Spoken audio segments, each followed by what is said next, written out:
Apa ini money laundry? Bulan ini kita rugi 200 juta. Lu mau nggak tanggung 100 juta, gue 100 juta? Mau nggak orang kayak gitu? Bapak ada hubungan keluarga jangan-jangan sama Pak Harto? Enggak. Sepertinya sih enggak ya. Sepertinya enggak ya. Oke. Rahasianya apa sih Pak? Bisa bisnis tuh dari tahun 1947 sampai sekarang bisa diturunkan. Apa rahasianya? Omsetnya tuh kayak sehari tuh nggak nyampe 100 ribu gitu loh. Oke. Padahal ada 20 karyawan di situ tuh gajinya gimana? Udah deg-degan dong Iya itu. makanya. Nah, itu berlangsung selama 2 tahun, 3 tahun itu ya gitu. Kadang-kadang ada yang makan, kadang-kadang nggak ada yang makan sama sekali.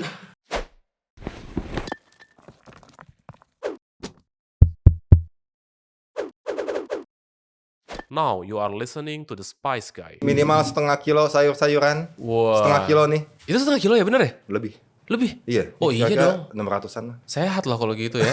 Bener. Kalau bisa jangan pakai lontong kalau gitu ya. Udah ada kentang, ada tahu. Oh ya. iya benar. Nah, kalau mau pakai lontong lagi ya nggak apa-apa. Iya, enggak, maksudnya ngurangin apa? Karbo ya. Iya. Tapi Bapak makan gado-gado tiap hari, Pak? Enggak kan? Enggak.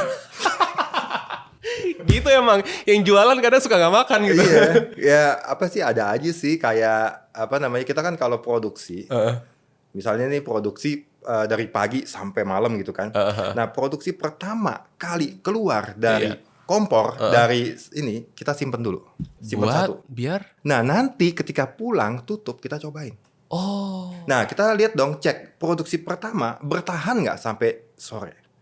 Ini nih daging guys ilmunya nih. Bener. Nah, gitu. Terus juga kalau ada yang komplain, ini sayuran lu basi nih, apa segala gitu loh. Iya. Ya oke lah, tetap kita selesaikan gitu. Oh iya, kita kirim kembali ya Bu, atau kita refund. Tapi tetap kita cobain yang produksi pertama. Tahu. Ternyata anjing. enggak nih. Berarti dia bohong gitu. Jadi nggak apa-apa lah, kirim aja lah. Gitu loh, udah. Ya supaya permainannya nggak selesai. Bener. Gitu loh, supaya tetap lanjut. Siap. Itu kalau di produksi itu namanya return sample berarti ya? Ya betul, kayak dia kayak dulu waktu saya produksi susu tuh, mohon maaf ya, tes coliform sama tes mikroba gitu loh. Dia mesti ditahan sampai 3 hari dan 6 bulan. Tapi kalau gado-gado ini setiap hari? Kalau gado-gado ini memang kita setiap 3 jam nggak habis, kita buang, kita ganti yang baru. Lah enggak yang ngetes satu produksi paginya itu? Saya. Bapak juga? Kadang saya, kadang kepala dapur. Itu disimpan sampai malam hari sampai tutup gitu Sampai ibaratnya. tutup. Terus itu dibuang atau dimakan ujung-ujungnya di akhir? Ya kalau enak suka makan aja, Makan tapi kalau aja. udah full ya udah. Dari 4 cabang itu semuanya begitu? Dari 4 cabang itu semuanya gitu. Kalau di grup WA gitu kan, waktu closing itu sisa stok kita fotoin satu-satu. Tahu, kentang, lontong, bumbu, sayur-sayuran, mana yang masih oke, mana yang udah nggak oke. Tahu udah asem, nah kita cek lagi. Ini tahu dari kapan? Gitu loh. Diproduksi sama siapa? Kita kan banyak supplier tahu kan, gitu loh. Supaya habis itu besoknya kita jangan pakai dia lagi atau kita perpendek masa usia tahunya. Oke. Kita nggak usah pembukaan ya, langsung materi aja, ini udah berbobot banget nih sama Bapak nih. Oh, dia udah record. Oh, udah record ini. Udah record. Oke, sip. Gak usah pembukaan guys, ini kita langsung serap ilmunya. Tapi by the way kita kenalin diri dulu ya gitu ya. Pak Daniel boleh kenalin diri dong. Ini udah jelas guys, kalian tinggal lihat aja ini ownernya langsung. Gado-gado Cemara. Kenapa Cemara namanya? Waktu tahun 1947 bukanya di Jalan Cemara. Itu di mana? Di samping Jalan Cendana. Menteng. Iya. Nah, tahun 1947 di situ yang buka si nenek. Bapak ada hubungan keluarga jangan sama Pak Harto? Enggak. Sepertinya sih enggak ya. Sepertinya enggak ya. Oke. Oh, bukannya di situ. Ya bukannya di situ tahun 1947 gitu. Jadi karena tahun 1960 itu sepanjang Jalan Menteng itu udah nggak boleh buat tempat usaha lagi, ya dibangun jalan protokol. Ya akhirnya tahun 1960 kita pindah ke samping Pasar Boplo, Jalan Srikaya nomor 2. Pasar Boplo emang ada? Ada. Terus saya nggak tahu orang Jakarta di mana? Ya di bawah stasiun Gondang Dia, masih ada sampai sekarang. Oh, itu namanya Jalan Boplo. Bukan Jalan Boplo, Pasar Boplo. Namanya Jalan Srikaya 2. Yang banyak bunga-bunga itu? Kan. Bukan ya? Bukan, pokoknya di bawah stasiun Gondang Dia deh. Makanya orang suka terbalik. Oh sorry, Gondang Dia sama Cikini beda. Iya maaf. Oke. Oh yang sebelah sana. Yang Cikini sekarang dulu. Jadi Cikini Gold Center. Nah itu banyak jual bingkisan-bingkisan. Oh beda. Berarti satu stasiun setelahnya. Iya. Itu ada Pasar Boplo di situ namanya. Nah kita di sampingnya tuh. Gitu loh. Kadang-kadang orang suka bingung ini gado-gado Cemara atau gado-gado yang samping Pasar Boplo gitu loh. ini PR juga buat kita sih gitu loh. Jadi ya udahlah kita gado-gado Cemara yang dulunya di Jalan Cemara Menteng gitu loh. Itulah kenapa namanya Cemara. Bener. Nah, jadi Pak Daniel ini adalah keturunan atau generasi ketiga, betul ya Pak ya? Iya. Ketiga. Kenapa? Karena udah sebutin tadi tahun 1947. 2 tahun setelah Indonesia merdeka. 2 tahun setelah Indonesia merdeka, legend guys. Aku jujur happy banget ketika melihat suatu bisnis itu lama Pak, sustain gitu ya. Akhirnya diturunkan dari generasi ke generasi, itu kan impian semua orang kan? Ya harusnya. Iya kan, kita bikin usaha gitu ya. Pasti kan pinginnya anak kita, cucu kita, generasi sampai entah keturunan keberapa sampai dajjal keluar tuh kalau perlu itu usaha jalan terus gitu kan. Mudah-mudahan. Amin gitu. Nah, menurut Bapak rahasianya apa sih Pak bisa bisnis tuh dari tahun 1947 sampai sekarang bisa diturunkan? Apa rahasianya? Rahasianya yang pertama dari yang jalanin ya harus niat dan mau jalanin. Niat dan mau jalanin. Iya, niat dan mau jalanin, harus inisiatif. Gitu loh. Jadi yang namanya satu warisan entah itu benda atau entah itu suatu usaha, itu bukan semata-mata diwariskan oleh generasi sebelumnya tuh. Ini Daniel ya, lu terusin ya. Ini saya titahkan kamu untuk meneruskan usaha ini. Enggak kayak gitu. Enggak kayak gitu. Gimana? Sebelumnya orang tua saya itu nggak pengen. Maksudnya ya situ udah kerja ya, udah mapan di satu perusahaan yang lumayan gitu loh. Gaji udah lumayan banget lah. Ya, lu ngapain sih susah-susah nerusin usaha kayak gini? Orang tua mikirnya kayak gitu loh. Ini ayahnya Iya, Daniel. ibunya saya. Ibunya. Ibunya saya. Oke. Lu ngapain sih susah-susah nerusin usaha kayak begini? Tahu jalan tahu enggak nanti gitu loh. Pesaingnya kayak gimana? Orang masih mau belanja atau enggak? Gitu. Enggak pede. Iya. Ya, dari orang tua tuh mungkin Fatih ya, kalau misalnya udah kalau sebagai orang tua gitu ya, kita mau terusin suatu usaha ke anak kita kan juga mikir, ini gue jalanin aja susah banget, banyak batu terjal dan segala macam, nih anak gue sanggup atau enggak, gitu loh. Udah itu anak kita kan udah mapan gitu ya di kerja di kantoran gitu, apalagi sih kurang lu, ngapain sih susah-susah mau jalanin bisnis yang ya ampun Tuhan. Tadi kita cerita soal kayaknya banyak ini nih. Banyak mau curhat kayaknya. Nah, makanya enggak disisahkan langsung kayak kasih mahkota ke putra mahkota gitu, enggak gitu loh. Iya. Dari yang mau nerusinnya yang punya inisiatif. Yang waktu itu saya kan bilang, "Mah, kayaknya saya mau terusin usaha gado-gado Cemara." Tapi susah lu. Susah banget loh. Banyak tantangannya kayak begini loh. Ya udah lu mendingan kerja aja, ngapain sih lu? Udah, tapi saya pengen gitu loh. Saya mau karena ini kalau bukan saya, ini siapa yang mau terusin gitu loh. Ya. Nah, sebenarnya tadi kan pertanyaannya adalah apa sih rahasianya? Yang menurut saya sih inisiatif dari penerusnya, bukan dari sebelumnya.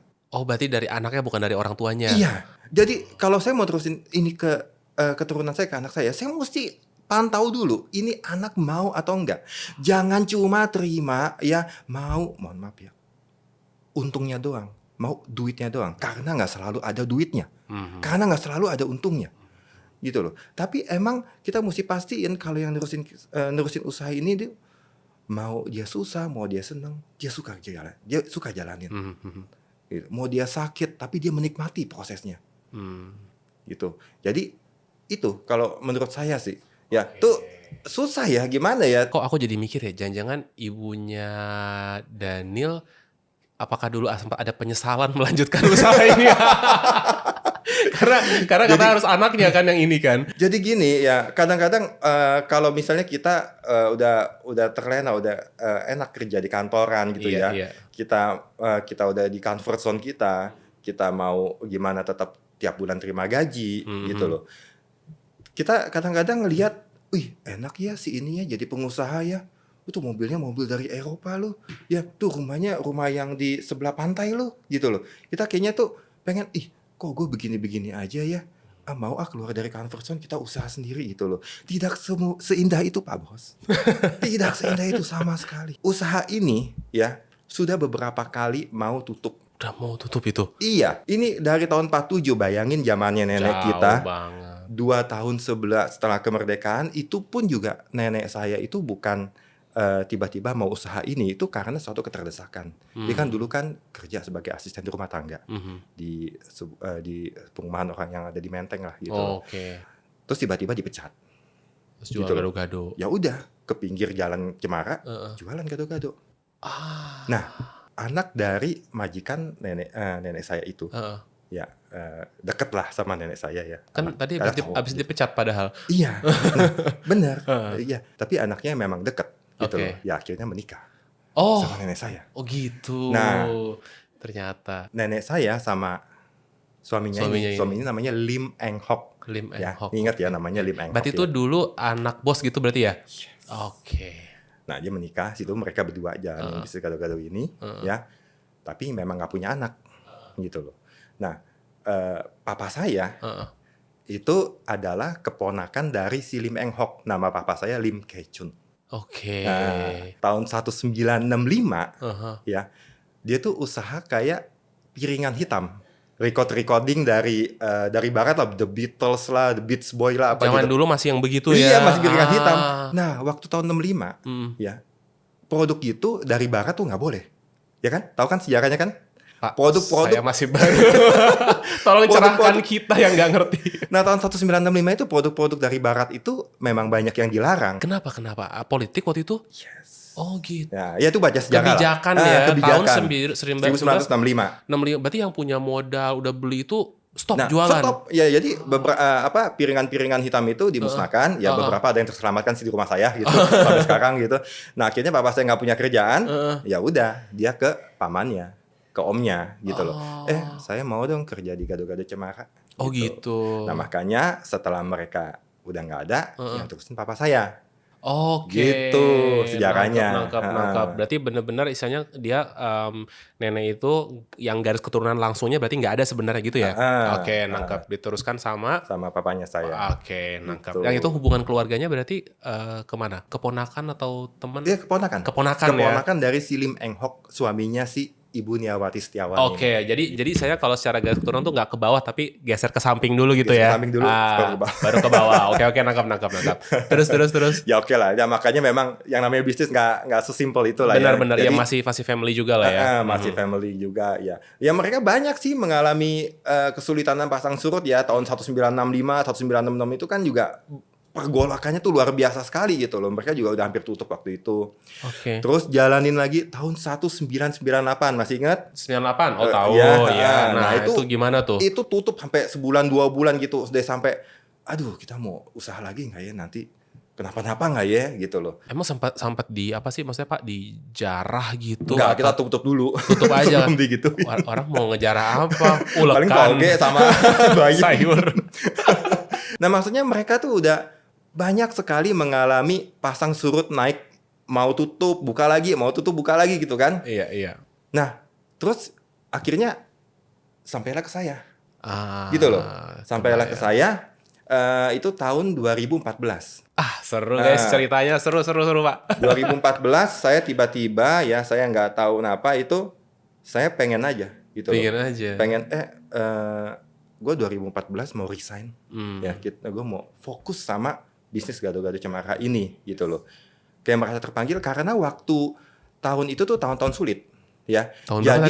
Jadi kan waktu tahun 1960 itu kan kita kan pindah ke Pasar Boplo. Terus tahun 2000 kita diusir. Twing. Gara-gara yang punya tempat mau pakai, itu aja sih. Karena kan nyewa, ngontrak. Gitu loh. Pindah ke Jalan Wahid Hasim nomor 10 tahun 2000 tuh. Ya kan? Nah, tahun 2000 jalan udah mulai enak, udah mulai oke lah, udah mulai rame lah gitu loh. Tahun 2011 diusir lagi sama yang punya tempat. Diusir lagi? Iya, katanya mau bangun sekolah. Gitu loh. Diusir lagi, twing ya. Terakhir ke Jalan Tanah Abang 5 nih. Jalan Tanah Abang 5 nomor 36. Oke. Nah, itu di sana tuh kita beli tempat di situ. Akhirnya dibeli tempat, kita setelah bosan diusir. Iya. Mau nggak mau kita beli tempat, ya nyokap juga waktu itu juga lagi kesulitan keuangan, jadi ya udah saya yang supply gitu loh. Saya kerja, gajinya saya kasih buat cicilan ruko. Gitu loh. Nah, itu setengah mati karena kalau yang namanya tempat usaha legend begini, kalau udah pindah tempat itu kayak mulai dari nol lagi.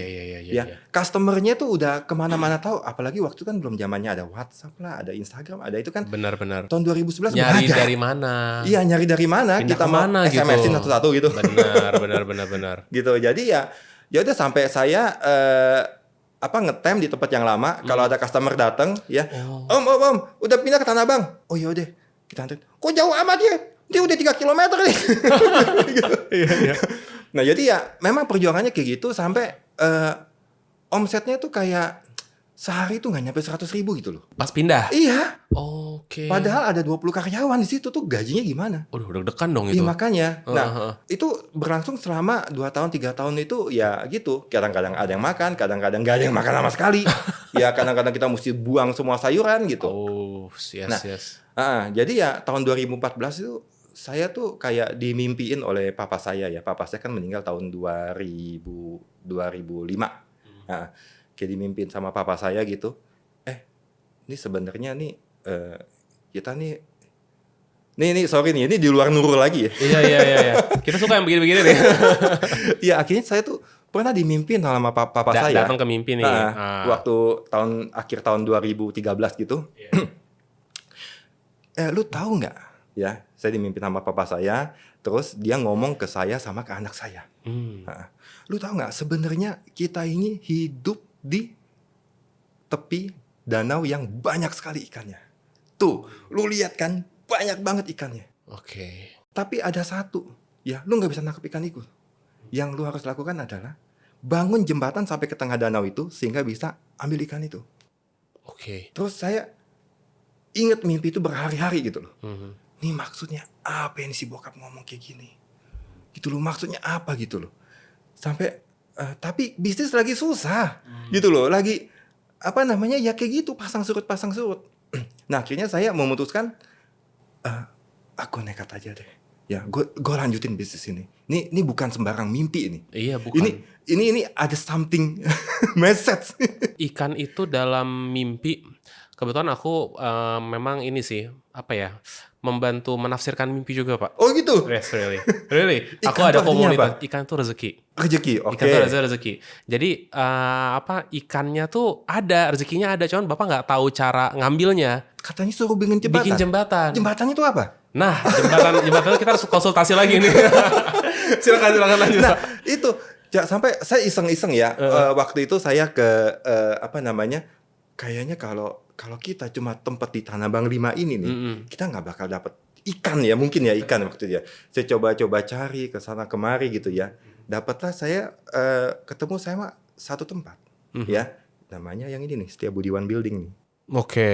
Di sana di depan gedung ada 2 jembatan. Benar. Ada jembatan. Jembatan penyeberangan orang gitu. Sekarang ada jembatan LRT, ada jembatan MRT, banyak banget jembatan situ kan. Banyak banget jembatan situ. Ini kok settingannya hampir sama mirip apa mimpi gua gitu loh. Oh, main di mimpi gitu. Iya. Settingannya kok kayak gini gitu loh. Iya. Ya, jadi akhirnya saya bilang langsung datang ke pengelola gedung. Kalau kita sewa di sini berapa gitu loh. Ada tempat kosong nggak? Pas banget, Pak. Kita lagi mau cari orang yang nyewa sini. Gitu. Ya udah, akhirnya saya tahun 2014 itu saya buka di Setiabudiwan Building ya. Saya resign dari tempat kerjaan saya, ya udah, ini cabang keduanya kita. Dan betul ikannya banyak. Pertanyaannya rame nggak? Wah, rame bos. Rame. Ya, satu hari omsetnya hari pertama saya buka 200.000 rupiah saja. Ya ampun Tuhan, gue sampai, aduh Tuhan, ini plot twist banget men. Salah mimpi apa gimana? Aduh, ini salah mimpinya atau gimana ya? Gue sampai, aduh Tuhan, ini kenapa ya? Gue sampai termenung duduk gitu ya. Ini apa yang salah ya? Ini semuanya juga udah bener, tempatnya juga nggak jelek-jelek banget lah ya. Makanannya juga udah oke gitu. Ya, cuma ya gitu bos. Ya, ya timbul rasa penyesalan atau enggak ya gimana, orang udah sewa, udah iya udah sewa, sewanya kontrak 3 tahun lagi. Bayar gitu. di muka? Bayar di muka gitu. Oke. Nah, ya udahlah jalanin aja lah ya tahun 2014 gitu, bulan Februari, Maret, April, Mei, Juni. Masih 200.000. Ya adalah sekitar, adalah ya gitu loh. Tapi gitu pasang surut, bulan Juni ibu saya meninggal. Ya ampun Tuhan, ini apa lagi sih? Oke. Meninggalnya di saat yang tepat banget, mesti bayar THR anak-anak. Oke. Gitu loh. Jadi ya kalau si bos jadi saya gimana ya? Maksudnya ini salahnya di mana gitu. Gitu loh. Aduh, ya udahlah ini memang udah ya untungnya istri masih kerja waktu itu ya. Jadi ya saya bilang sama dia, tolong dong kalau misalnya duit gue kurang gitu ya buat beli sayur, boleh lah ya kasbon dikit-dikit. Perjuangan banget guys. Iya, aduh perjuangan banget ya.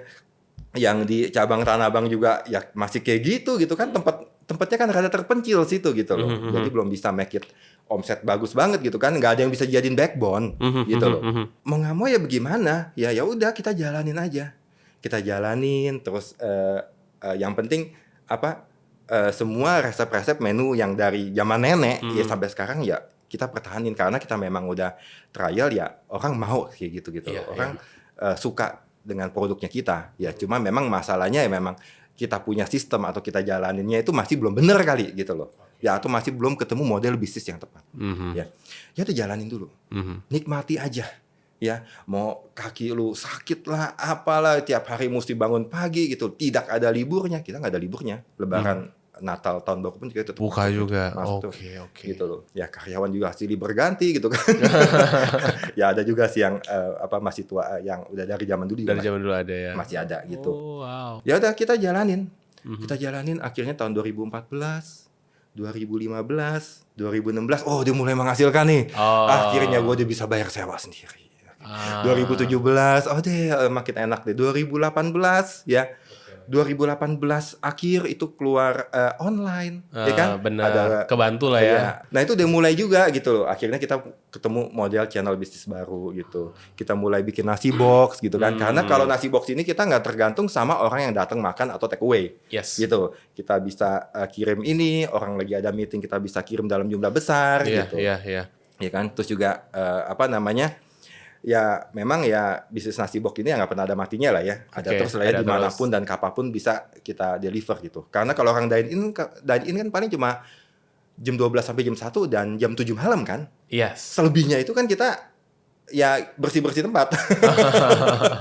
Tahun 2019 tuh paling enak Pak Bos. Kenapa? 2019 itu semua orang tuh bisa dibilang tokonya rame. Semuanya. Mau buka apapun di dalam plaza, di dalam mall, dianterin sama orang. Mau jualan dari makanan enak sampai jualan batu aja dianterin. Dianterin bener. Ada jualan batu apa sih itu? Batu akik atau? Iya, ingat trennya. Itu rame di dalam mall gitu. Bener. Ya kan? Terus juga banyak yang namanya cashback. Iya. Ya, ada Link aja, ada OVO, ada Dana, bener. ada GoPay. Semua pada bakar duit tuh. Itu sampai ada yang kasih cashback 100%. Pak Bos tuh gimana caranya? Bakar duit. Belanja 50.000 gratis, cashback 50.000 itu kita belanja tuh kayak nggak habis duitnya gitu loh. Iya. Nah tuh rame banget. Mau jualan apapun di dalam plaza, di dalam mall itu enak banget ya. Kita juga waktu itu kita ngalamin. Kita tuh aduh gila nih. Inilah bisnis yang sebenarnya kita pikir gitu kan. Akhirnya. Mau buka cabang dimanapun pasti rame. Setuju? Setuju. Setuju ya, sampai situ setuju ya. Sampai setuju. Ini masih 2019 ya. 2019 nih, sampai situ setuju. Habis ini COVID ya. Dia tahu plot twistnya gitu loh. Memang semua prediksi ekonomi itu semuanya naik gitu loh, nggak salah kok. Gitu loh. Ya udah, kita sempat menikmati ya. Datanglah tahun 2020. Yaitu COVID-19 ya. Boro-boro orang belanja, ya orang datang duduk aja nggak boleh. Benar. Iya kan? Apa sih PPKM, PSBB apalah. Iya apalah itu. Ya protokol kesehatan. Orang datang duduk ketahuan sama Satpol PP denda 20 juta loh. Iya. Bener. Ya, even sampai orang masuk mall aja waktu itu sempat ditahan.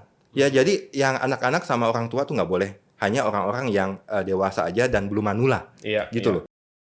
Nah itu bos. Sampai tahun 2022. Berat ya. Jadi ya udah capek-capek ngumpulin duit, tuh habis semua bos.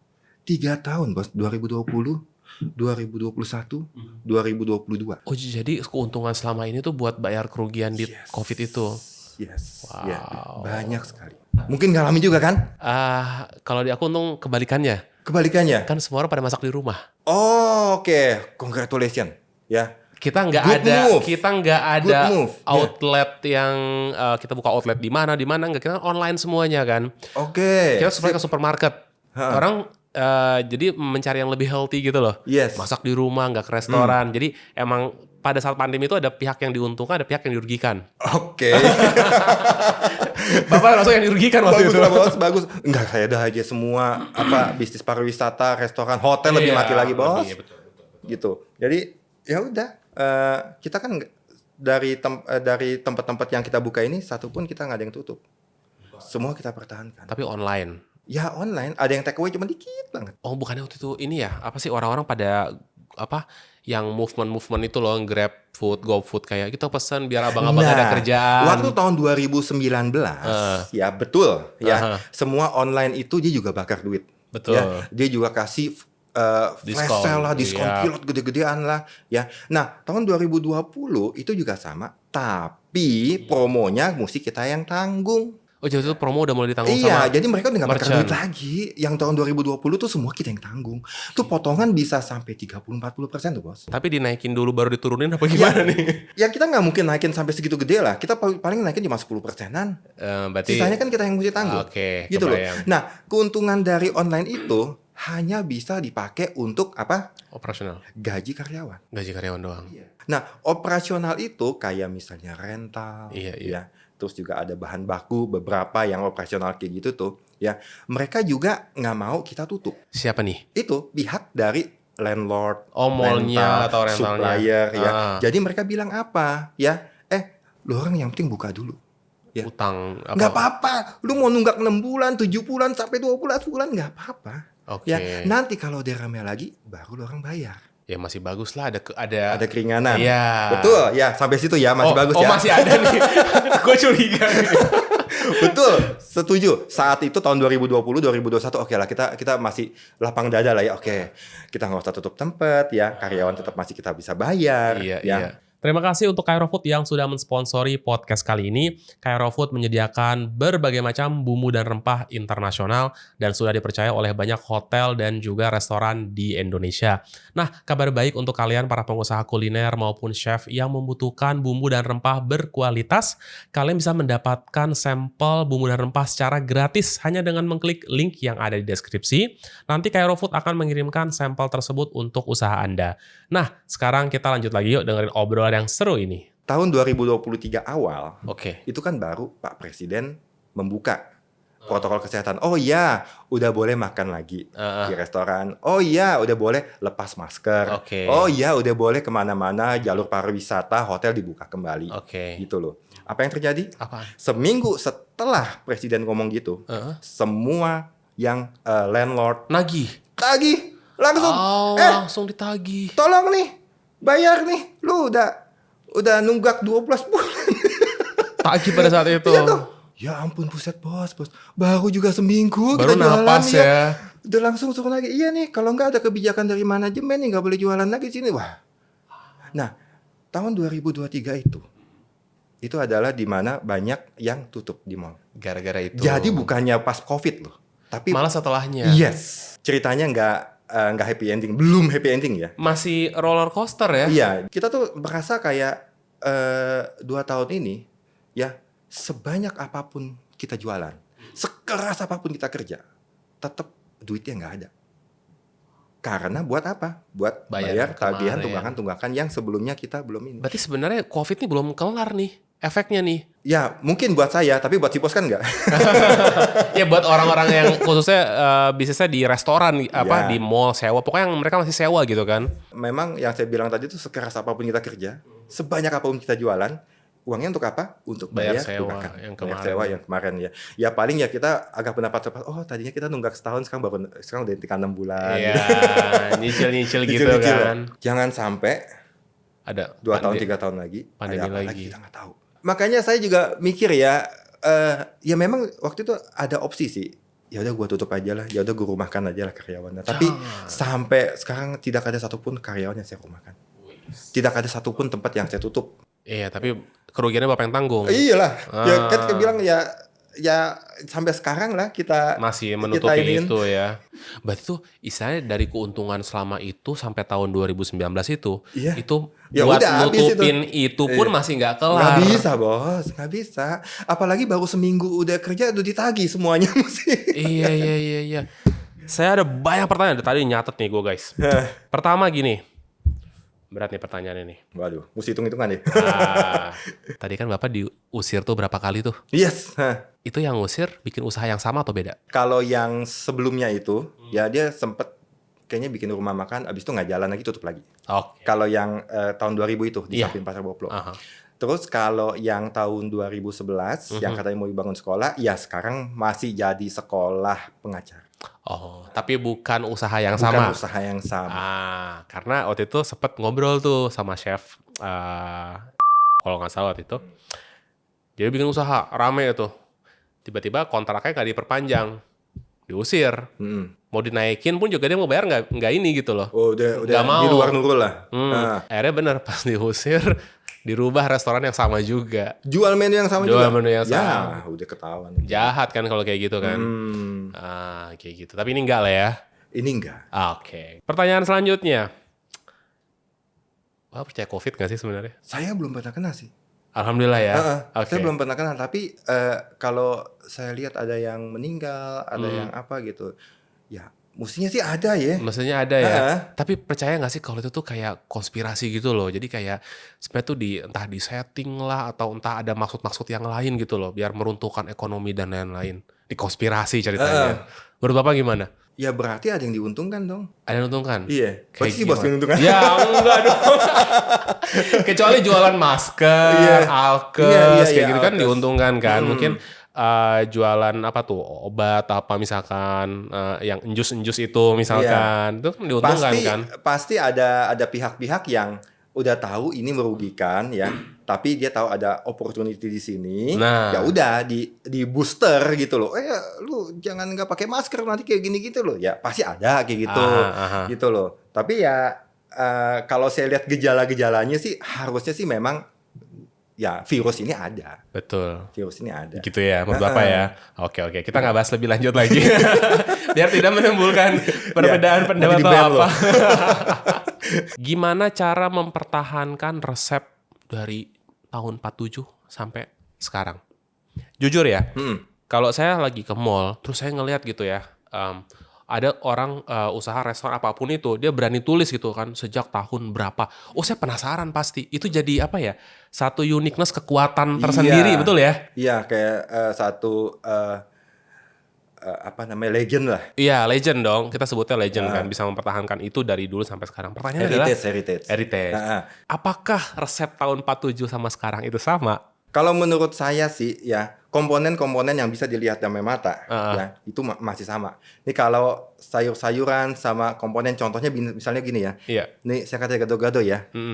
Ini kan dia ada tulis ya 100% vegetarian nih. Iya. Ya. Nah, ini dari dulu sampai sekarang si nenek udah wanti-wanti, lu harus 100% vegetarian. Jangan coba-coba masukin bahan-bahan tambahan kayak terasi lah, penyedap lah, apalah gitu loh. Ya, karena apa? Ya, karena ini selain dikonsumsi oleh orang awam seperti kita, ya ada juga memang orang-orang yang memang konsumsi ini untuk keperluan religi mereka. Oke. Jadi kayak kaum kayak apa nih, Pak? Hindu gitu kan. Hindu itu nggak makan. Nggak, kalau terasi itu kan ada komponen udang. Iya, udang betul. Itu udah nggak vegetarian udah lagi. Gak vegetarian. Kalau kerupuk juga ada kerupuk ikannya nggak gitu loh.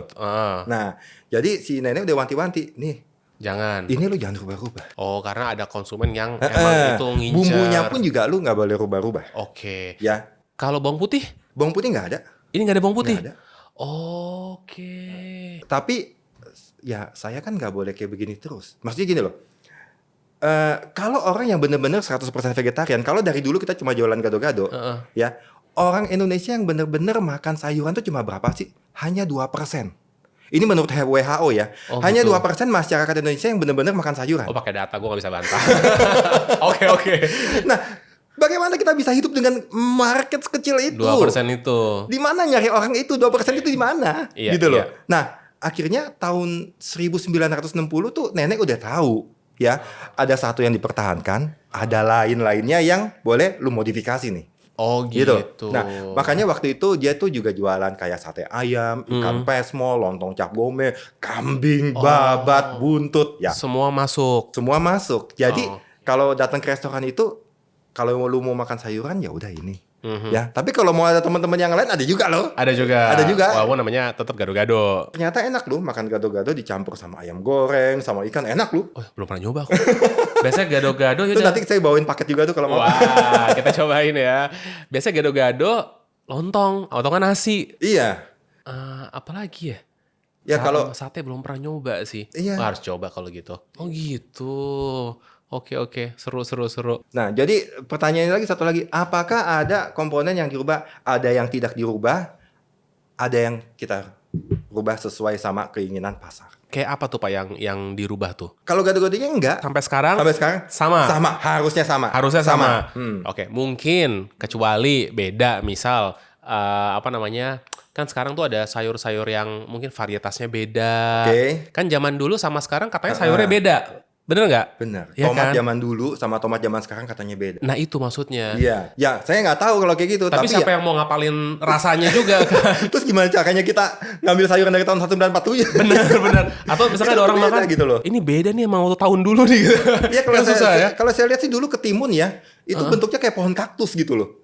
Iya? Ada duri-durinya gitu. Kalau sekarang kan udah mengalami rekayasa genetika, jadi ketimun kayak sekarang ini kita bisa langsung makan. Halus. Iya. Bener. Oke.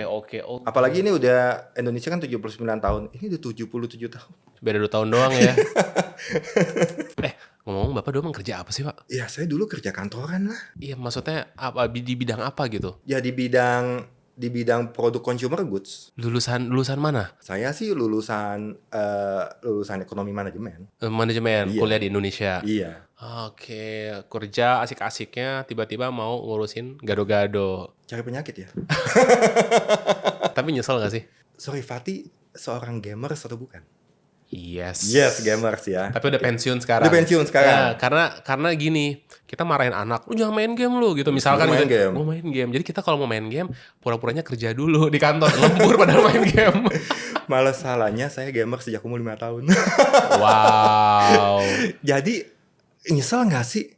Ya sama kayak main game, kalau terlalu gampang jadi bosan ya. Wih. Dia langsung minta final boss kayaknya. Oh jangan langsung kalian final bossnya. Jangan. Nikmati dulu case yang lain gitu loh. Mission yang lain. Kalau kita udah kalahin final bossnya berarti udah game over dong. Iya ya. Udah kelar ya, gak ada lanjutan lagi ya. Kita mesti nikmati. Ada lagi yang lebih susah dari final boss nih. Oh gitu. Mindsetnya mindset gamer ternyata. Tapi ya gitu ya, kalau misalnya memang dipikirin, aduh nih kok nggak ada hasilnya, atau kok nih gue kerja setengah mati, kok duitnya nggak ada gitu loh. Iya. Ya susah gitu loh, ya kita nikmati aja proses. Tapi ada usaha lain nggak sih selain ini? Sampingan, nggak ada. Depanan, nggak ada. Karena ini udah di luar full time lah. Maksudnya saya sampai jam 10 malam, jam 11 malam juga masih ngurusin ini. Wah, oke. Kesel banget. Gimana caranya mau kerjaan yang lain? Paham. Total karyawan berapa Pak? Sekitar 60 tapi di bawah 70 sih. 60 tapi di bawah 70 gitu. Ya silih berganti lah. Dan pada waktu itu nggak dipecat. Nggak ada. Pas COVID itu. Nggak ada. Bos idaman nih kayak begini nih. Kalau gue waktu COVID tutup, itu perjuangan selama berpuluh-puluh tahun ke belakangnya itu apa? Iya ya. Nggak ada artinya. Jadi masa harus berhenti di tangan saya? Iya. Itu nanti saya ngadepin nenek dan papa dan orang tua sih gimana? Kok berhenti sih? Nanti dia Lu lemah banget sih baru kena COVID aja gitu loh. Ya kita aja udah ngalamin ngalamin itu lah sejak setelah Perang Dunia Kedua lah, apalah. Iya. Lemah banget sih lu. Ya, bener juga sih. Nanti pas di akhirat gitu ya, pas ketemu gitu pas kan. ketemu ngomong apa? Tutup nih sama lu gitu. Udah bener lu anak atau untung lu. Berarti berapa kali gejolak tuh Pak dari dulu banget ya, yang pas mau tutup 98. Iya. COVID. Iya. Terus 96 ya tadi ya? Itu 1965. Itu zaman yang revolusi. Itu kenapa tuh? Ya itu juga Ngaruh inflasi gila-gilaan itu. Oh, inflasinya. Gitu. Orang hari ini pegang uang 1 perak, pegang uang 100 perak, besok tinggal 1 perak. Itu ngalamin tuh kayak gitu loh mereka. Ya maksudnya please lah Daniel, lu cuma ngalamin COVID doang. Ini dibandingkan sama zaman kita dulu tuh apalah artinya. Tapi gini ya, jujur ya, aku ketika ngelihat Gado-Gado Cemara gitu ya, 1947, cabang 4, ya, buat aku itu sangat amat lebih masuk akal dibandingkan restoran yang lain. Aku nggak sebut merek ya. Kita lihat nih ya, tiap kesana tuh buka cabang terus. Cabangnya nambah terus di mana-mana, tapi sepi. Tapi ada yang rame juga sih. Aku justru mikirnya gini gitu. Apa ini money laundry? Karena logikanya gimana gitu. Dia buka cabang terus, ya kan? Ya kita nggak bisa pukul rata, nggak bisa samain ya pasti ya. Cuma saya gini guys, ini yang dari tahun 1947 aja yang real bisnis cabangnya 4 gitu loh. Ini dia baru buka, udah cabang udah buka terus puluhan, tapi sepi gitu loh. Dan tetap masih ada. Buat aku secara hitungan bisnis masuk akal nggak sih? Logikanya enggak kan? Iya. Jadi maksud aku kayak ketika 4 cabang real ada ceritanya guys gitu loh, lebih masuk akal secara bisnis. Dan we don't know, aku percaya bisnis yang lama yang bisa bertahan itu ya suatu tinggal nunggu tinggal nunggu kayak ininya aja gitu loh, bakal gede. Aku percaya itu sih. Jadi hopefully kita nggak tahu nih, mungkin beberapa tahun lagi tiba-tiba mungkin cabangnya bakal banyak atau segala macam. Aku sih lebih make sense gitu loh. Ceritanya lebih dapet ya kan? Ya nggak sih? Yes. Apa tanggapan Daniel? Ada beberapa hal sih, ada beberapa sudut pandang ya. Gimana silakan. Ada yang pertama memang mau menjual produk dari sebuah bisnis. Tapi ada juga orang yang mau langsung menjual bisnisnya. Nah, contoh kayak misalnya Gado-Gado Cemara ini ya, hampir setiap hari ada aja orang yang WhatsApp, ada orang yang telepon atau email ya. Lu buka franchise nggak sih? Kenapa enggak? Kalau saya berpikir dari sudut pandang yang kedua, yaitu saya mau menjual bisnis, oke lah kita tinggal langsung ke BKPM, kita daftarkan lagi ini juga bisa dijual franchise gitu ya.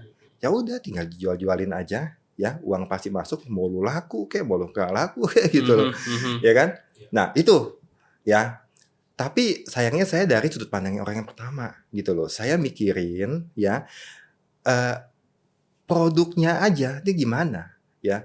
Situ mau bikin produk kita, mau menghandle produk kita tuh seperti apa ya, karena kita nggak bisa 24 jam mantengin yang beli franchise kita untuk produksi produk kita. Ya kan. Nah itu yang kita nggak bisa kontrol ya. Nah itu yang saya mikir ya di keempat cabang ini semua harus sama.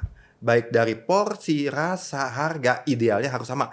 Walaupun memang ada beberapa pendapat, yang cabang ini beda ya, cabang itu beda ya gitu loh. Tapi saya udah pastikan semua tukang masak, koki saya udah rotasi ya. Jadi minggu pertama lu cabang ini, minggu kedua lu cabang ini gitu loh. Oh gitu. Iya, sampai kayak gitu loh. Supaya terjadi satu kayak homogenisasi. Iya gitu begitulah. Bagaimana caranya kalau saya jual bisnis ini ke orang lain? Gitu loh, bisa nggak saya pertahankan produknya nih sama seperti ini, apalagi juga ini kan dari tahun 1947 gitu ya, ada customer lama nyobain, aduh pasti kena gue nih. Nah kalau misalnya memang seperti itu ya bisa aja, ada aja gitu. Nah cuma saya pikir lagi ya, ini ada sudut pandang saya yang satu lagi adalah apakah produk ini benar-benar akan diminati orang setiap hari orang beli produk ini, atau kalau misalnya saya coba buka ya cuma viral sesaat, sebulan 2 bulan 3 bulan, abis itu orang nggak ngantri lagi. Ada juga kan produk kayak gitu kan? Kekhawatirannya itu ya betul. Kalau saya sih jalaninnya seperti ini juga gitu loh. Terus juga satu lagi, kalau misalnya kita franchise atau kita bagi hasil ke orang ya, kalau misalnya bisnis kita untung ya, bisnis kita making profit ya, bagi-bagi untung, bagi-bagi profit ya, semua orang juga bisa, everybody happy gitu loh. Tapi kalau bagi-bagi rugi, lu mau nggak? Bulan ini kita rugi 200 juta, lu mau nggak tanggung 100 juta, gue 100 juta, mau nggak orang kayak gitu? Ya harusnya mau ya, tapi in real life ya mereka pasti Gimana gitu loh. Jadi saya amannya ya supaya tetap jalanin bisnis ini terus ya, ada terus produknya, eksis terus ya. Saya jalanin model saat ini dulu aja. Gitu loh. Saya belum berani untuk jual-jual franchise ke orang lain. Kalau ada orang yang misalkan skenario pertama nih ya, dia bilang, "Oke deh Daniel, gue take over deh semuanya." Misalkan dengan manajemen yang udah profesional misalkan. Langsung dibeli berapa T gitu juga. Misal gitu. Hilang semua pusing-pusing itu misalkan. Hilang semua pusing-pusing itu. Gimana? Tertarik? Ya kita hitung-hitungan dulu lah. Berarti mau kita hitung-hitungan dulu. Berarti mau Tapi dia. saya mesti pastiin dulu, nih bakalan jalan terus nggak? Gitu loh. ya. Atau cuma buat dibeli untuk dijual lagi kah? Atau gimana gitu. Nangkap. Ya karena ini termasuk yang legend ya. Harus ini. Gue tuh kepikiran gini deh. Ada nggak sih negara yang menjaga usaha-usaha yang sudah zaman dulu ada? Contoh gini maksudnya. Kalau di Mesir ya, kalau nggak salah tuh ada peraturan bangunan yang sudah berumur 150 tahun atau berapa itu diambil alih oleh negara. Ceritanya gitulah kalau nggak salah. Iya, kalau nggak salah ya. Correct me kalau salah.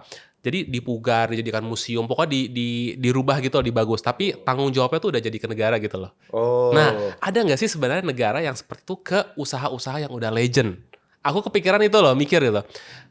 Nggak tahu ini kita aku cuma ngelempar aja gitu loh. Kalau kayak gitu sih ada aja ya. Kayak contohnya itu kalau nggak salah dulu perusahaan air minum kan oleh swasta, terus diambil oleh BUMD.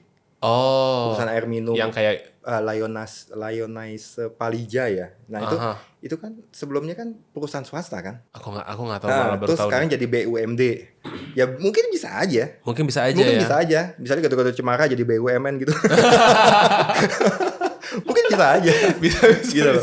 Ya sekali lagi ya kita pastikan ini everlasting nggak gitu loh. Tapi kalau misalnya oke ya why not gitu. Bener. Mungkin sudah saatnya saya pensiun. Ngontrol 4 cabang itu apa? Apakah keliling setiap hari kah? Atau central kitchen? Atau ada orang kepercayaan yang report? Atau ngelihat CCTV yang apa ini Daniel nih kira-kira? Semua dijalanin lah. Semua.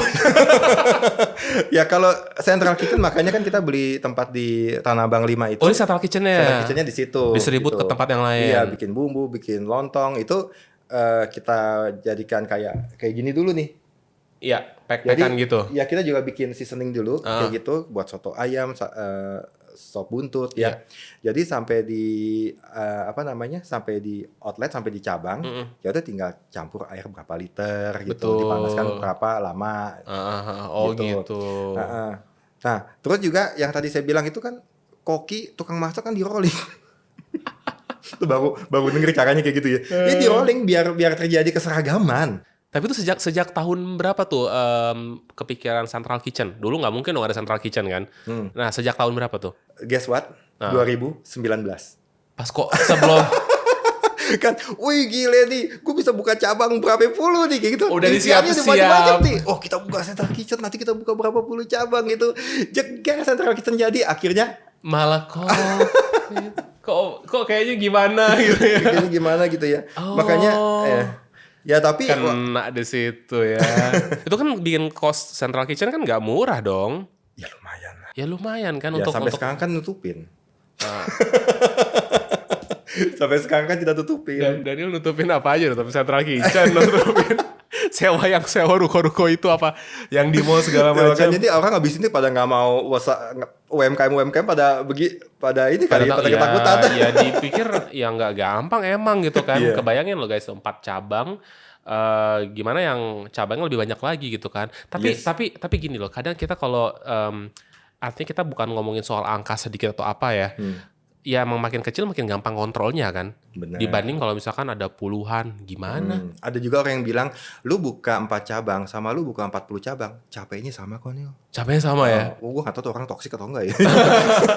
Tapi benar juga sih ya, memang waktu saya kerja di buka 1 cabang, 2 cabang sama 4 cabang ya secara energi yang dikeluarkan sama ya aja. lebih sama lah gitu loh. Bener dong, gak salah tuh. Iya bener, gak salah. Secara sistem secara sistem kita bisa upgrade terus gitu. Tapi memang belum belum ini banget sih, belum pede banget untuk buka lebih banyak cabang dari ini. Iya, hopefully aku doain deh mudah-mudahan habis ini apa sih ya, entah investor, entah apalah itu biar makin melejit buka cabang di mana-mana ya. Karena ini suatu kebanggaan ya kan.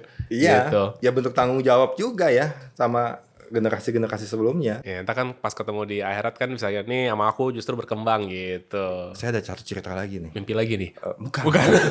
Kalau ini real. Apaan? Kalau ini real, tapi bukannya maksudnya kenapa ya gitu. Jadi Penasaran nih. kan tahun 2014 bulan Juni itu ibu saya meninggal. Iya, oke. Jadi sebelum meninggal ya gitulah kepercayaan orang Chinese gitu ya. Gimana? Baju alat-alat lah, kosmetik lah kita masukin ke dalam peti matinya. Oh, itu dimasukin. Oke. Termasuk salah satunya saya juga masukin handphone. Oh, handphone dimasukin. Ini handphone saya pernah beliin dia waktu saya masih kerja gitu kan. Oh. Dia pakai terus gitu loh. Iya, Wah, iya, ini gue masukin juga deh handphone deh. Wah. Ya kan? Terus ya udah setelah ibu meninggal gitu ya. Ya kita jalanin bisnis seperti biasa lah ya. Ya udahlah, ya udah ibu udah nggak ada, ya udah kita jalanin aja ya. Nah, suatu hari saya tuh kehabisan satu bahan baku. Ya. Satu bahan baku itu babat putih. Oke. Babat putih itu saya udah cari-cari sampai ke 3 pasar tuh nggak ada. Babat tuh dalemannya ini kan, Dalemannya sapi itu kan. jeroannya sapi. Iya. Yang putih lagi. Iya. Nah, itu susah nyarinya. Oke. Orang di pasar tuh sampai bilang sama saya, "Bos, kalau mau babat putih itu mesti nungguin sapi dipotong dulu." Gitu loh, baru si bos pesen ada. Tapi kalau dadakan begini nggak ada yang punya. Oh gitu. Oh, oke. Ya udah, saya pulang ke resto ya, saya bilang sama orang dapur, ya udahlah ya. Hari ini kita nggak usah jualan babat lah ya. Nah, nanti kita cari lagi di mana gitu. Saya baru ngomong begitu, tiba-tiba ada bapak-bapak datang. Ya, dia datang, dia bawa kantong gede ya, basah gitu, brek gitu. Bos mau nganterin apa? Saya tanya sama si bapak-bapak ini. Babat putih. Hah, babat putih? Wait. Emang siapa yang pesen? Saya bilang gitu. Lah nyonya yang pesen. Nyonya yang pesen. Kapan dia pesen? Kemarin. Kemarin dia SMS saya nih. Hah? Kemarin? Mana nyonya sini saya mau ngomong. Bener kok dia SMS kok gitu. Terus, bos, nyonya udah meninggal 2 minggu yang lalu. Astagfirullahaladzim. Innalillahi, dia bilang. Waduh, tapi bener nyonya yang pesen. Ada WA-nya atau SMS atau SMS dulu, belum ada WA. Oh, oke. SMS. Ini bener nyonya. Saya nggak lihat handphone ya. Kita tuh sampai terdiam selama 10 detik. Ya udahlah. Mana babatnya sini gue bayar. Ya bener kan, sampai sekarang kita masih pesan babat sama dia, namanya si Oji gitu kan. Gitu. Orangnya masih ada tuh kalau mau tanya. Tapi nggak gue jadi berinding gue. Tapi nggak mungkin di sana WA gitu atau SMS kan? SMS gitu kan. Oh, handphone gue matiin. Oh, matiin. Ya, mungkin bisa nyalain sama dia ya. Ya cuma intinya adalah pesan moralnya nih. Iya. Dalam kita berbisnis, berusaha, kita nerusin usaha kerja orang tua kita sebelumnya ya. Kita tuh ya jangan merasa sendiri gitu. Ya mereka juga di atas sana ikut mengawasi, bahkan membantu. Oke. Ini kepercayaan Daniel ya. Ya nggak tahu boleh percaya atau enggak nih. Iya, nggak apa-apa, kita sangat menghargai gitu. Cerita yang di atas Nurul lah. Iya. Emang sama ada hal-hal yang nggak bisa dijelaskan dengan akal sehat kan. Gitu. Apalagi terkait kepercayaan kan iman kan. Kalau dia nggak SMS sampai sekarang saya nggak tahu mau cari babat di mana. Ya ada hikmahnya lah pokoknya ya. Kenapa Garu-Garu Cemara itu harus pakai itu kacang mede? Emang kita pakai kacang mede? Emang pakai caban? Enggak. Loh, aku pikir kacang mede. Pakai kacang apa? Kacang tanah biasa. Oh, kacang tanah Tuban. Tapi memang persepsi orang, enak ya. Dia pakai kacang mede nih. Dia langsung menjudge seperti itu gitu loh. Oh gitu. Tapi sebenarnya yang kita lakukan itu adalah ya kita sistem pembuatannya itu kita jaga terus. Jadi kayak misalnya kalau kacang tanah ya, yang penting bahan bakunya itu kita benar-benar pastikan itu ukurannya seragam. Kalau mau 7 mili ya 7 mili, 8 mili ya 8 mili gitu. Jangan beda-beda sehingga kalau dimasak, digoreng itu tingkat kematangannya sama. Sama, benar. Jangan ada yang gosong, jangan ada yang mentah. Betul. Terus yang kedua, setelah ya goreng nggak apa-apa, nggak harus di apa namanya tuh? Apa sih? Giling. Dioseng ya. Oh, dioseng. goreng masuk minyak nggak apa-apa, tapi setelah digoreng ya itu harus dikeringkan bener-bener. Jadi jangan sampai ada minyak sama sekali. Okay. Nah itu sekarang kita ada alatnya ya, kayak spinner gitu. Central Kitchen. Central Kitchen, iya. Salah satu hikmah dari Central Kitchen. Ya. Jadi itu bener-bener kering. Setelah digoreng kagak ada minyaknya lagi ya. Habis itu baru kita giling ya. Jadi bentuknya udah kayak powder, udah kayak begini. Gitu. Nah, itu nanti yang kita distribusikan ke cabang-cabang yang lain ya. Nah, ya itu kita juga memang semuanya tuh udah fresh gitu loh. Semuanya tuh nggak ada bahan-bahan artifisial atau bahan-bahan preservatif ya. Iyalah. Jadi kalau misalnya memang udah dibuat 3 jam nggak kejual ya dibuang, dibuat yang baru. Nah, tapi tetap aja orang persepsinya adalah oh, ini pakai kacang mede nih. Ya sebenarnya enggak. Jadi kacang mede tuh kesannya kayak gado-gado premium gitu kali ya? Bener, kayak gado-gado premium. Sorry ya, kita itu harganya itu cuma 28.000. Sebungkus ini? Sebungkus ya. Mulai dari 28.000. Mulai? Ya, mulai dari 28.000 ada paket-paket yang lain. Paling mahal apa gado-gado harganya? Ya paling mahal 45.000. Ada yang porsi besar. Isinya apa? Porsinya doang lebih besar gitu. Kirain. Nah, dengan 28.000 gitu. Itu pun juga bisa makan berdua. Banyak porsinya? Iya. Yang ini ya? Jadi menurut saya sih kalau premium secara produk ya memang produknya seperti ini kita jaga lah ya. Iya. Tapi secara harga sih nggak premium lah. Secara harga mah sangat terjangkau lah 28.000. Standar lah. Makan apalagi ada AC-nya. Ya. Nah, gitu. Beda sama yang misalkan di bawah pohon. Oke. Dulu kita di bawah pohon juga. Dulu ya, tapi sekarang udah enggak. Oke. Tapi ngomong-ngomong kita penasaran nih, boleh cobain nggak? Oh iya, saya banyak. Boleh cobain yang mana yang spesial gado-gadonya dong kalau gitu. Spesial gado-gadonya ini ya. Ini kita di sini udah kasih peringatan sih. Kalau misalnya mau buka dari bungkusannya ya nih dalamnya mungkin masih ada gendangan air dari rebusan. Kita keringkan dulu, tiriskan dulu ya, baru habis itu taruh di piring, baru campurin bumbu. Oke, bingung atau nih. Mau di langsung kalau kayak misalkan langsung di apa sama alasnya gitu nggak perlu disaringin kan? Oke, ini saya unboxing ya. Boleh. Minta itu dulu. Piring. Silakan Pak Bos. Ini kita coba nih ya. Iya, silakan. Bismillahirrahmanirrahim. Gado-gado Cemara ya, biar hubunganmu seperti keluarga Cemara. Harta yang paling berharga apa ya? Paling berharga adalah gado-gado gitu ya. Ini ya tau gak sih yang paling suka tuh ibu tuh suka banget gado-gado. Kalau aku juga suka gitu. Kita kirimin ya. Udah ini sisanya piringnya lalu dihabisin. Kita cobain guys, gado-gado Cemara Legend dari 1947. Bismillahirrahmanirrahim.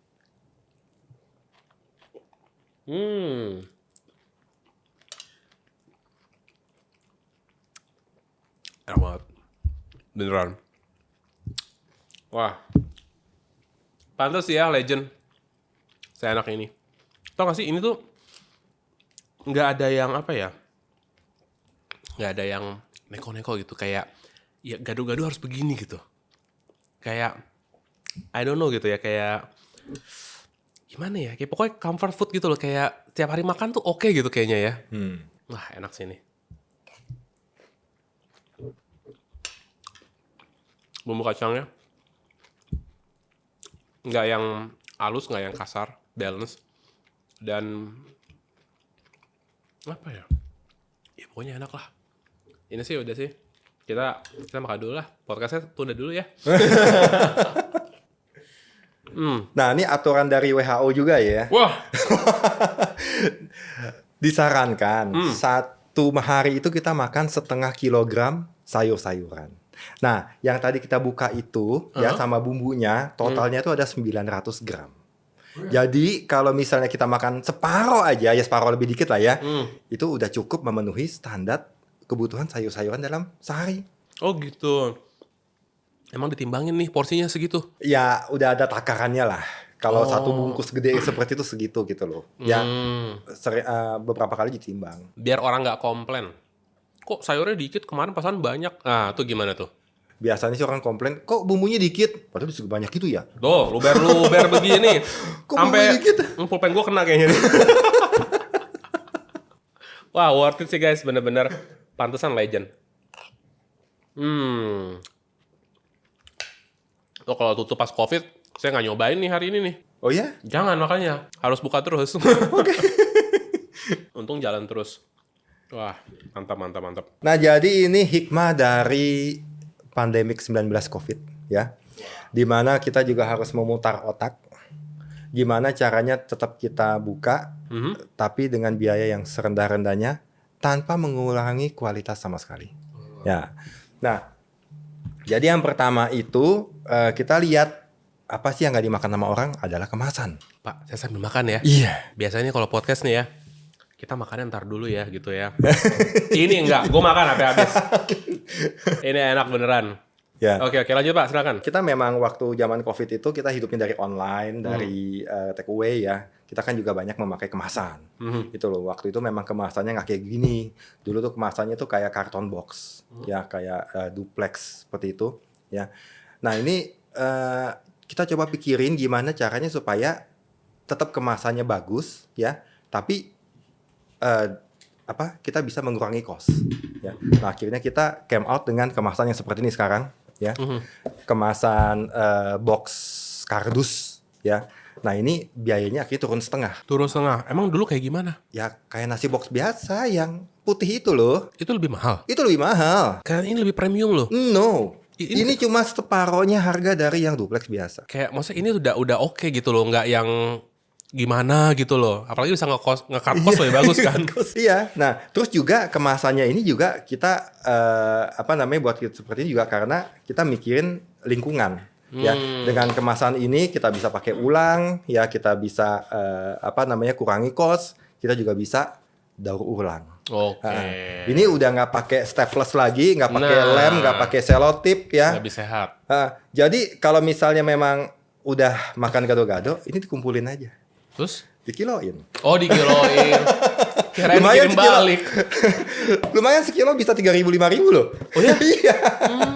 Jual ke pengepul ya orang langsung terima, nggak ada staples, nggak ada apa. Iya benar-benar. Ya semua langsung bisa didaur ulang kok ini 100%. Iya, itu tahun berapa inovasinya? Ya waktu COVID lah. Pas COVID itu lagi. Iya. Banyak hikmahnya. Aduh, gitulah putar otak dipaksa gitu. Benar. Terus ini menu sebanyak ini. Ini apa aja nih? Boleh dijelasin? Ya yang satu rumpun sama gado-gado kan ada asinan, ada ketoprak. Emang ketoprak bumbunya sama gado-gado? Secara base kacangnya sama. Betul. Ya, terus kan tinggal tambahin bawang putih. Iya, bedanya di situ ya. Iya. Oke. Tapi setelah dicampur bawang putih ya rasanya ketoprak. Benar. Terus ada asinan, ini kan satu rumpun juga kan. Kacang juga ini. Betul. Sate ayam juga tuh bumbu kacang ya. Nah, kan? ini temen orang makan sayur. Oh. Ya kan ada satenya juga kita pakai yang 100% daging dada murni. Itu nggak pakai kulit, nggak pakai minyak. Iya tuh ada tulisannya 100% chicken breast. Oke. Terus yang ini seasonal tapi tetap orang walaupun season atau nggak season tetap makan, itu adalah lontong cap gome. Ada terus yang makan ya? Ada terus ya. Ya lontong cap gome ini kan biasanya orang makan 15 hari setelah tahun baru Imlek. Itu emang begitu ya customnya ya? Tapi tetap aja tiap hari ada aja orang makan. Ya waktu lontong cap gome ya itu lagi kencang-kencangnya gitu. Kita juga jual parcel dari lontong cap gome juga banyak. Parcel tuh ya, bener. Terus ini juga ada ikan pesmol tenggiri ya. Ikan pesmol tenggiri. Oh, pesmol enak sih itu. Itu salah satu menu legend dari tahun 1960-an udah ada. Oh gitu ya. Wow. Oke. Terus ini juga turunannya dari asinan ya, juhi. Juhi bener. Nah, terus ini deh. Ini adalah yang hardcore-nya abis ini nih. Apa tuh? Ada gulai kambing, gulai babat, nasi goreng kambing. Ya kan? Nasi goreng babat. Sop buntut. Ini nih, ayam. Soto babat bening yang tadi nyari babat itu ya. Iya, jadi babat putih nih. Ini babat susah putih. Nih nyarinya nih. Susah? Iya, susah. Kalau nggak pesen dari jauh-jauh hari. Gitu ya? Iya. Babat. Demi babat juga lagi. Terus ini juga ada ayam goreng sama ampal goreng. Ya inilah ya. Iya. Konvensional lah ya. Terus juga ada bandeng gepuk. Nah ini bandeng gepuk nih salah satu menu unik nih. Kenapa? Jadi di dalam bandengnya itu udah nggak ada tulang lagi. Bukan maksudnya presto ya, enggak ya. Jadi cara pembuatannya itu ada agak unik gitu loh. Oh, jadi, ini bukan presto yang tulangnya ada tapi empuk. Enggak, tapi bukan. Ini tulangnya dihilangin. Iya, jadi cara pembuatannya itu daging ikan ya. Itu ikannya dikulitin dulu ya. Tinggal kulitnya doang itu sebagai wadah ya. Tulang-tulangnya dicabutin, semua dibersihin. Iya. Abis itu dikasih bumbu, dimasukin lagi ke dalam kulit ikan. Wah, belum pernah nyoba nih kayaknya nih. Nah itu kayaknya kalau di Indo cuma ada di Brebes. Di Brebes? Iya, karena memang kita nih langsung dari pengrajinnya, langsung dari tambak dan dapurnya di situ. Kita Kayaknya nggak coba dijual deh. di mana-mana deh. Coba mampir ah. Ini paling deket di sini yang di mana ya? Ini deket semua ini mah. Tanah Abang deket. Setiabudi, Rasuna Said deket. Dua ini sih ya. Kayaknya Tanah Abang sama Rasuna Said. Ntar kesana. Nah, terus juga kita juga hikmah dari COVID juga. Karena kan kita nggak mungkin nungguin orang makan datang ke tempat kita. Sampai sekarang pun juga kita nggak boleh ngarepin itu. Benar. Nah, jadinya kita juga banyak jualan kayak tumpeng. Tumpeng dari gado-gado atau mau tumpeng dari lontong cap gome juga bisa gitu loh. Terus juga ada parcel-parcel seasonal, parcel cap gome, Imlek, Lebaran, Natal, Idul Adha ada juga. Nah, resep-resep ini yang mendevelop siapa nih sekarang? Yang baru-baru kan memang dari menu yang udah ada. Oh, udah tinggal ada. diisi aja. Oke. Gitu. Ya paling yang baru itu kayak bandeng gepuk tuh baru. Ayam goreng, empal goreng yang baru gitu. Nah, itu yang baru-baru tuh yang bikinin resepnya siapa? Ya rame-rame sama orang dapur. Oh, sama rame. Iya. Kan itu kan udah bukan dari nenek lagi Udah kan. bukan dari nenek lagi. Itu maksudnya. Ya udah angkatan saya lah itu. Siap. Kalau ini yang desain parcel yang bikin apa? Ada staff juga gitu. Desain ininya Kalau boxnya. kemasannya dari itu kan Cikini. Oh. Cikini lagi ya. Ya udah tinggal isi di dalamnya yang pentingnya kan. Oh. Nah. Ini foto nenek nih. Iya, itu nenek. Oh, ada fotonya di sini. Ini waktu umur berapa nih beliau? Kayaknya sekitar tahun 90-an ini. Ini udah tua banget ini. Dia kan meninggal tahun 2000. Meninggal tahun 2000. Wah, legend bener-bener ini. Ada fotonya di sini diabadikan. Inilah kita tetap harus menghargai apa ya? Sejarah gitu ya. Siapa yang pertama kali fotonya dikenang kayak begini gitu kan. Ada di setiap outlet ditempel ya. Ada. Keren. Sesuai kayak ini. Kita tuh punya ini kan kayak nilai-nilai yang kita junjung. Nah, kalau di Carrefood tuh di poin terakhir itu kita bilang harus menghargai apa ya? Menghargai perjuangan sang ibu gitu. Karena memang karyawan kita hampir 100% perempuan semua. Dan usaha ini kan dibuat sama ibu gitu. Jadi memang apa sih sepemikiran karena kan tetap menghargai core-nya dulu nih siapa yang menciptakan. Nah, berarti Bos Fatih udah generasi kedua kan? Yes. Gitu. Masih kalah sama yang ketiga. Nanti ada pasti yang ketiga. Ada anaknya. Mulai dari generasi dari sekarang, Pak Bos. Tapi dari menu-menu ini yang emang best seller pasti gado-gado dong. Iya, dulunya. Iya. Sekarang? Yang namanya gado-gado itu kan yang makan cuma 2% orang. Gitu cuma makan sayur-sayuran cuma segitu dikit. Nah, yang banyak tuh apa? Yang makan teman-temannya kan. Iya. Nah, akhirnya gado-gado mesti ada temennya. Nah, contohnya ini. Ini best seller nih. Gado-gado campur sate. Gado-gadonya sama. Gado-gadonya sama, satenya sama. Ya udah tinggal dipaketin aja kayak begini. Oh gitu. Nah, ini best seller. Iya, lebih seru sih, lebih rame ya. Lebih lebih epic. Iya benar-benar menarik sih kayak kenyangnya begini. Itu juga enak gitu loh. boleh nyobain satenya aja nggak? Kan gado-gadonya udah nih. Udah. Nah, base-nya sama. Tapi kalau bumbu sate ini digoreng lagi. Apanya? Bumbunya digoreng lagi? Oh, wanginya enak nih. Mau lontong ini kan nggak? Base-nya lontong. Wah, kenyang nanti. Tapi lontongnya beda bentuknya. Lontongnya ya kalau dipotong-potong jadi kayak begini. Kalau lontong utuh begitu ya buat makan 4 orang. Oke, boleh di sini deh. Oh, ini lontongnya yang ini berarti sate ayam bumbu Madura berarti ya?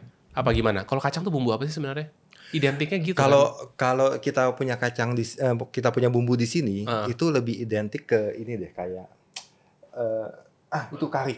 Kari? Iya, coba deh. Oh gitu. Wah, penasaran. Bismillah.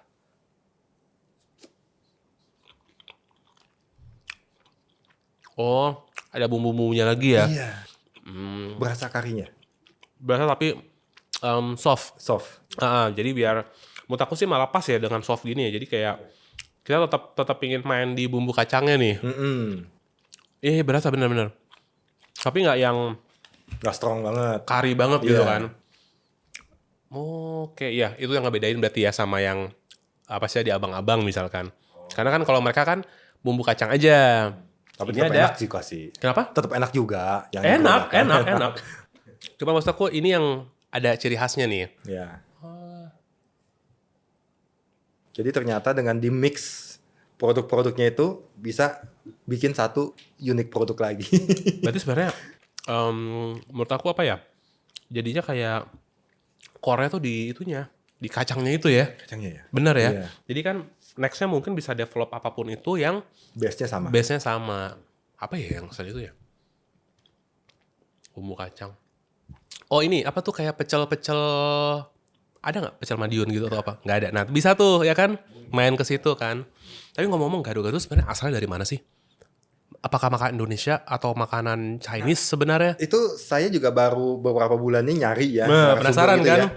Itu ada yang bilang gado-gado itu dari orang Portugis tahun abad 16. Oh gitu? Jadi orang Portugis itu dapatnya dari mana? Dari orang Meksiko, bumbu kacang. Dari orang Meksiko. Okay. Ya, abad 17 ya. Orang Portugis ini dibawa sama orang Belanda sebagai slave. Oke. Ya. Dia dibawa ke namanya apa namanya? Portugu. Apa namanya sih? Di Jakarta itu ada satu tempat namanya apa Tugu gitu loh. Nah itu diambil dari kata Portugis. Nah itu jadi orang-orang Portugis itu dia tinggalnya di sana, ya. Nah disitulah mereka bikin gado-gado katanya. Itu sejarahnya begitu. Itu salah satu sejarahnya ya. Entah itu benar atau enggak karena udah lama banget gitu. Oke. Nah ada juga sejarah yang bilang gado-gado ini itu ada ketika kerajaan Mataram itu menyerbu bentengnya VOC di abad 17 ya. Tapi karena lumbung makanannya udah nggak ada dibakar sama VOC, akhirnya si kerajaan Mataram ini dia nyari sayur-sayuran di sekitar yang tumbuh ya, dicampur sama bumbu kacang. Jadilah gado-gado. Nah, saya nggak tahu di mana yang benar. Ya, mungkin teman-teman yang punya jurnal ilmiah atau buku sejarah atau apa boleh komen nanti ya. Iya. Nah, mana yang benar gitu. Mana yang benar gitu loh. Tapi keduanya ini mempunyai satu yang sama, semuanya berasalnya di Betawi. Ya kan, yang satu Portugis di Portugu yang di Jakarta Utara gitu. Nah, sama yang satu lagi ketika Mataram menyerang VOC kan di Batavia juga. Iya benar. Berarti dua-duanya punya Betawi, satu similarity Jakarta. dari Jakarta. Berarti kalau gitu gado-gado Jakarta dong. Bisa dibilang harusnya gitu ya. Iya. Oke, benar gado-gado Jakarta. Iya, cocok sih kalau kayak gitu ya. Ya, coba komen guys. Kira-kira versi mana yang lebih masuk akal menurut kalian? Coba di browsing lagi. Ada ahli sejarah di sini. Silakan. Iya, tapi serius guys, dari udah cobain si gado-gadonya ini sama si satenya ini, emang bumbu kacangnya sih yang apa punya ciri khas gitu ya, juara. Nggak soft, nggak kasar, ya begitu gitu loh, ciri khas si gado-gadonya itu kan. Enak banget sih. Kalau si lontong cap gomeh sendiri sejarahnya gimana tuh? Seperti yang saya bilang itu, setiap 15 hari setelah tahun baru Imlek, itu ya orang China itu dia merayakannya dengan makan lontong cap gomeh, ya, supaya apa namanya membawa kepercayaan itu lebih makmur gitu loh, lebih sejahtera, karena kan juga lontong cap gomeh sini warnanya juga keemasan, makanya kuahnya mesti warna emas kayak begini. Gitu. Jadi supaya dia makan sama keluarga sepanjang tahun itu diberikan berkah. Tapi emang di sana di Cina aslinya itu begitu makan cap ini lontong ini enggak? Gak tahu deh kalau lontong, tapi kalau lontong ini ya, yang namanya lontong ini itu cuma ada di Indonesia. Cuma Indonesia. Oh, berarti bukan maksudnya kalau di luar negeri itu perayaannya beda-beda. Yang di luar negeri itu kayak ada Perahu Naga, Pesta Lampion gitu. Beda-beda gitu. Tapi kalau di Indo perayaannya makan lontong cap gomeh. Menurut Daniel, marketing apa yang paling efektif yang udah dilakuin selama ini? Kalau saya belajar ilmu marketing zaman dulu, itu ada 4P. Ya kan? Ada product, place, price, promotion gitu. Kok sih nomor satu aja ya? Masih relevan nggak sama sekarang? Kayaknya cuma satu doang sih yang relevan. Kalau menurut saya ya, gimana? Itu adalah produk. Kalau menurut saya sih, sebaik-baiknya sebuah promosi, sebaik-baiknya sebuah campaign ya, supaya bisa bikin orang ngantri, orang viral gitu. Ujung-ujungnya balik-baliknya orang akan menjudge sebuah itu adalah dari produknya. Sebuah brand itu adalah dari produknya.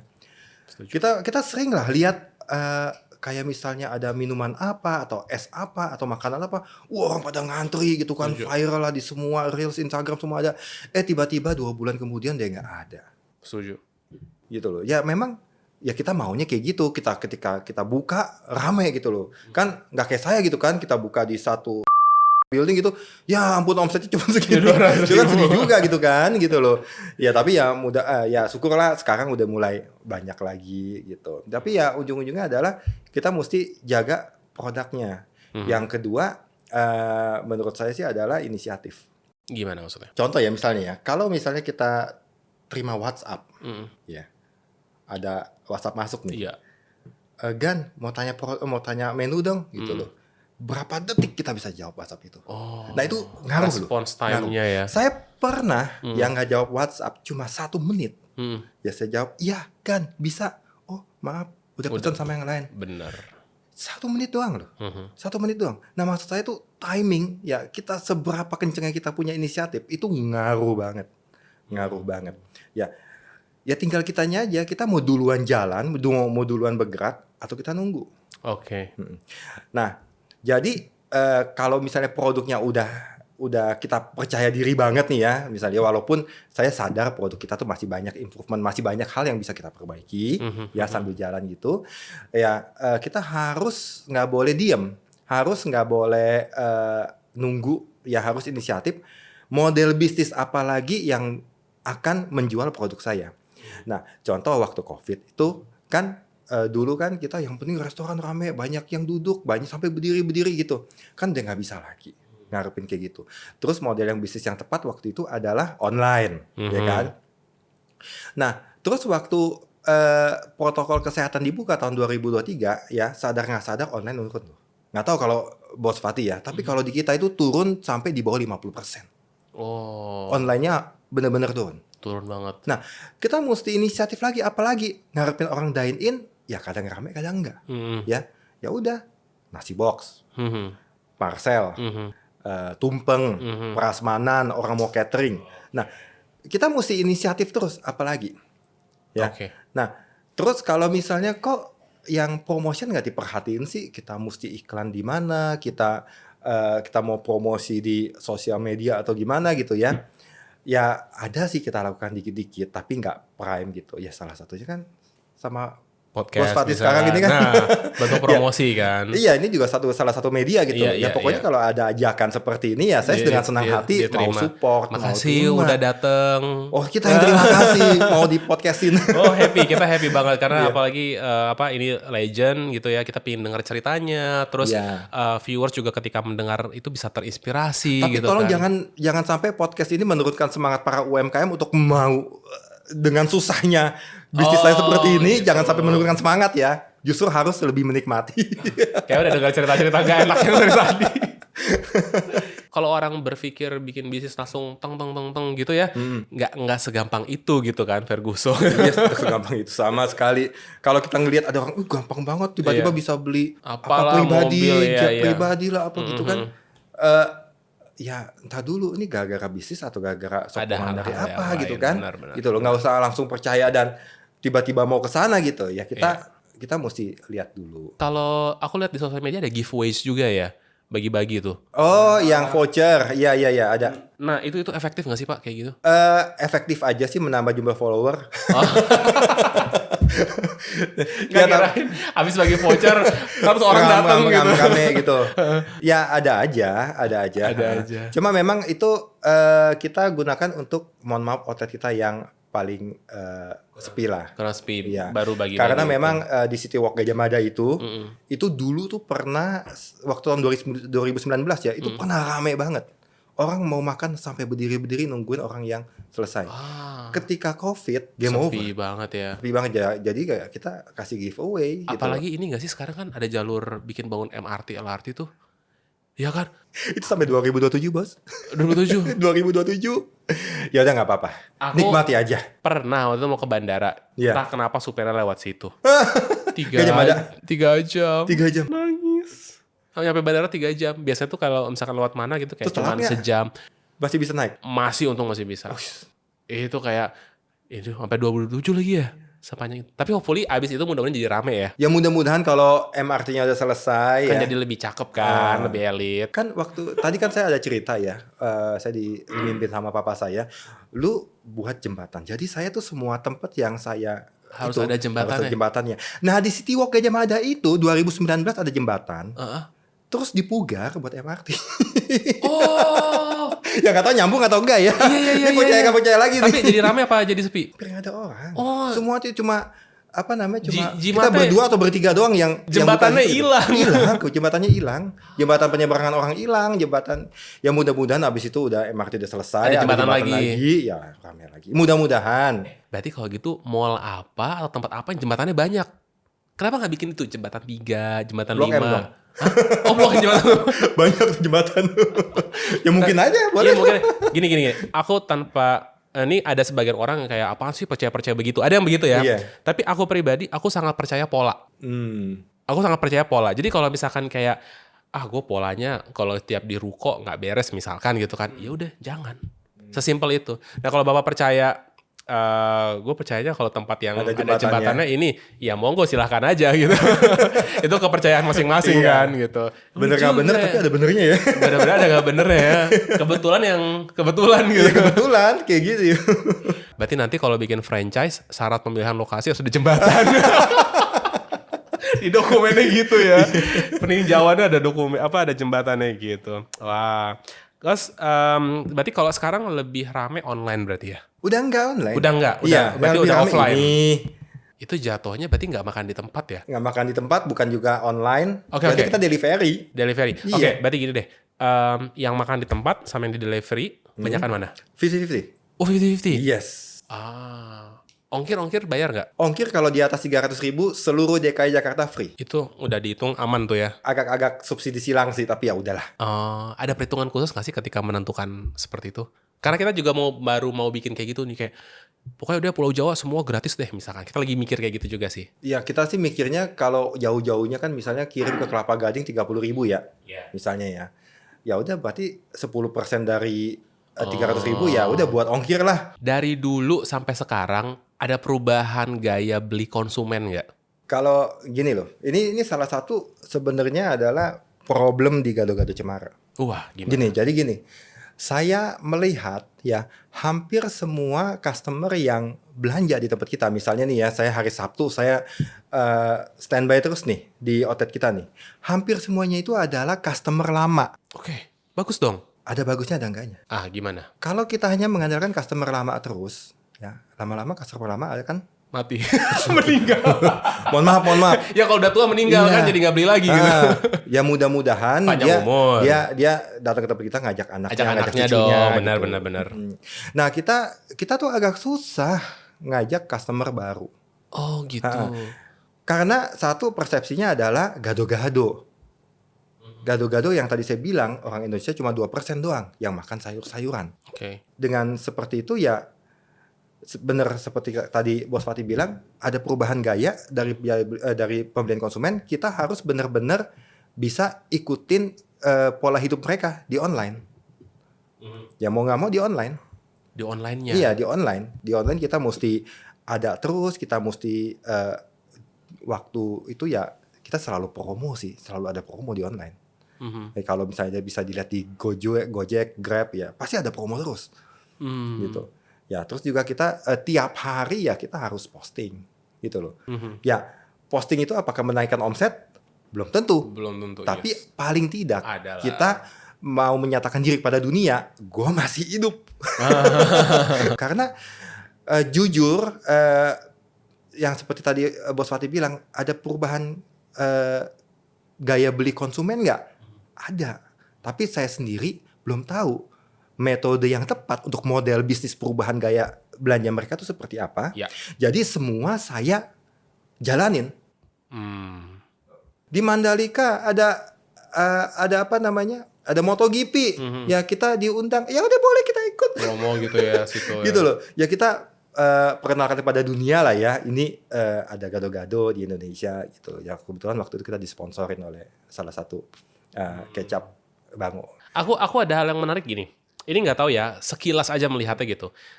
Gado-gado tuh apa sih? Intinya kan sayur sehat gitu ya. Kalau orang-orang yang quote-unquote lagi pingin diet atau apa kan bisa makan itu gitu kan. Tapi kenapa sekarang justru tren salad yang ala-ala bule yang Caesar salad atau apalah yang bumbu atau minyak-minyakan mereka itu gitu kan. Itu malah apa ya istilahnya ya digandrungi misalkan sama anak-anak muda atau yang mau health concern. Padahal ini ada nih gado-gado nih kita nih. Padahal ini ada gado-gado Ada yang Indonesia asli gitu kan. Indonesia. Versi asli Indonesia 100% vegetarian juga. Iya. Ya kadang-kadang yang salad juga pakai telur juga kan. Nggak vegetarian juga gitu loh. Iya. Ya kembali lagi saya bilang itu adalah tren dunia masuk ke dalam Berarti negara apa kita kurang promosi atau gimana? Kalau menurut saya sih karena memang masyarakat kita ini masih lebih mendewakan produk dari luar. Iya Ya, bisa ya jadi. produk dari luar itu lebih bagus, lebih premium. Ya pasti lebih mahal juga sih mestinya ya. Gitu. Iya karena Padahal di sini ada. ini gado-gado enak. Sumpah ya, pamanku dari Mesir. Iya. Itu kalau ke Indonesia yang dia kangen tuh apa? Gado-gado sama ketoprak, dua itu. Ada. Iya, beneran dia tuh suka banget. Kangen gado-gado, kangen ketoprak. Hampir tiap malam dia makan ketoprak. Oh ya? Iya, bumbu kacang gitu kan. Itu kan maksudnya makanan Indonesia banget gitu kan. Masih ada. Masih ada, Masih masih oke, ada. siap. Ya, jadi artinya apa? Ini cuma soal memperkenalkannya aja gitu loh.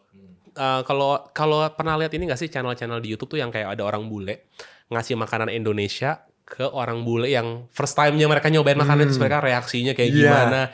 Banyak kok yang pada suka banget sama makanan Indonesia. Kenapa nggak kurang greget aja kita promosinya? Ya, ayo kita sama-sama mengajukan hal ini kepada siapa? Pemerintah. Untuk bantu promosikan kita ke mancanegara. Iya ya, maksudnya makanan Indonesia itu ya. Nah sekarang aku penasaran nih sama lontong cap gomeh. Boleh cobain ya? Iya. Sip. Ini Gimana? menurut beberapa artikel kita nih adalah salah satu lontong cap gomeh terlegend Really? di kota Jakarta. Wow, Coba makin browsing deh. penasaran kita. Oke ya, ini namanya lontong cap gomeh ya. Oke, sekarang kita unboxing lontongnya dulu. Siap. Lontong kita bikin sendiri dari Apa? beras pera IR 42. Nah, langsung disebutin. Apa yang bikin spesial dari lontongnya? Ini ijo-ijonya tuh sebenarnya dapat dari mana sih? Daun pisang lah. Daun pisang? Iya. Oke. Tapi kalau daun lontong yang nggak ada ijonya tuh kenapa tuh? Oh, ada ya? Itu bukannya ketupat ya? Yang coklat-coklat itu. Oh, beda daun ya? Kalau ketupat tuh daun apa ya? Kelapa apa sih itu? Iya, kayaknya sih itu. Oh, kalau daun pisang pasti Kalau daun berwarna pisang hijau. lontong. Iya. Gitu ya. Oke. Terus emang kita pisah-pisahin kayak gini ya supaya customer juga bisa pilih gitu loh. Kalau misalnya dia nggak suka ati ampla, dia bisa nggak usah pakai. Emang pakai ati ampela cap gomeh ya? Ada ati amplanya. Kalau di sini ya, kalau di luar negeri nggak tahu deh. Ini apa nih yang gelapnya nih? Ini ati ampla ini. Oh, ati ampelanya. Oke. Ati ampela dari ayam. Ayam. Oke. Terus habis itu ada Ini itu apa labu. tuh? Labu. Ya, labu siam. Oh, sayur labu siam. Oke, ini sering makan. Ada nggak sih orang yang mau dong lontong cap gomeh tapi nggak pakai lontong, pakai nasi? Ada nggak yang pesen gitu? Justru kalau nggak ada lontongnya kita dimarahin. Mungkin ada ya. Jadi nasi cap gomeh. Cap gomeh. Bukan lontong lagi. Nah ini kuahnya ya, di dalamnya Kuahnya udah ada kental. ayam Oh, opor udah sama ayam telur. opor. Wah. Santalnya kelihatan sih kental banget kayaknya. Oke, kita tabur ini ya. Terus jangan lupa juga kita ada Itu soya kacang kedelai. Soya kacang kedelai. Koya kacang kedelai. Koya? Iya. Oh, koya tuh bukannya Kacang dari kedelai kerupuk dioseng, biasanya ya? Terus kita giling. Bentar, enggak. Kacang kedelai. Koya tuh bukan kerupuk, biasanya kerupuk udang. Apa aku salah? Ini dari kacang kedelai. Namanya apa ya? Ada yang dari udang ada. Itu Tapi ya? bukan koya namanya. Kok pas apa makan ya? soto Ebi ambengan gitu loh. Nah, ini dari kacang Nah, ini kedelai. kacang kedelai. Oh. Nah, ini. Ini emang Jangan ciri lupa. khas di Cemara atau emang cap gomeh harus begini? Ada yang pakai, mungkin juga ada yang enggak. Tapi kalau dari Cemara ya kayak gini. Tapi jujur ya, ini kok tiba-tiba natanya bagus gitu loh. Ayamnya ke atas, telurnya sebelah sini. Dia ngerti dia. emang ini nggak di plating sama food stylist loh, sama langsung loh sama Daniel. Oke, cakep. Oke. Kita cobain ya. Thank you. Wow, ini nggak mungkin sendiri, ini bisa 2-3 orang loh. Kita ada versi yang separuh juga sih. Ada. Ini guys, serius nih. Ini mangkoknya gede banget loh. Ayamnya cakep sih, madep ke atas gitu ya. Feng shui-nya bagus nih.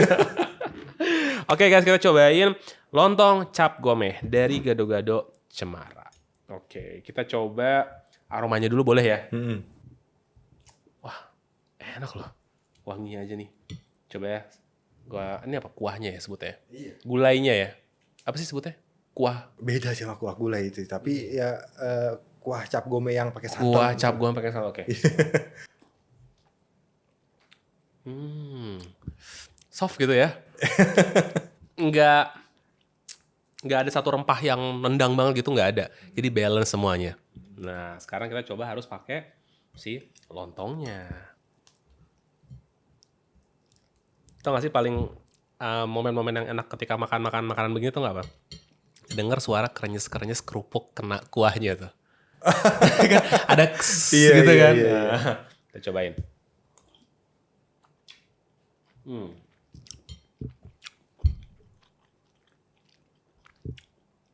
Si lontongnya tuh berasa ini ya, daunnya itu ya. Aromanya tuh dapat si lontongnya, terus kuahnya. Oke, ngerti sih kenapa jadi makanannya legend ya. Karena emang apa ya? Ya comfort gitu loh jadinya ya. Susah menjelaskannya. Kalau untuk dari bumbu-bumbu serius, aku yang biasa tukang racik bumbu gitu ya, ini balance banget. Apa imbang, balance, terus pas dimakan ya enak, nggak no complain, nggak ada komentar apapun. Bisa dinikmati semua kalangan lah ya. Nah itu buat anak-anak masuk, buat orang tua juga masuk. Yang nggak suka rempah harusnya masuk ini, gitu.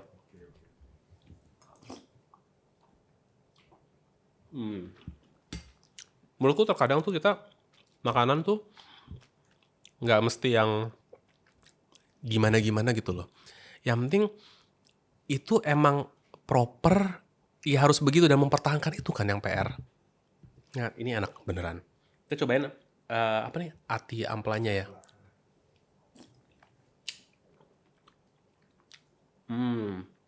Ya ati ampla banget. Kayak bumbu kecap gitu kayaknya ya.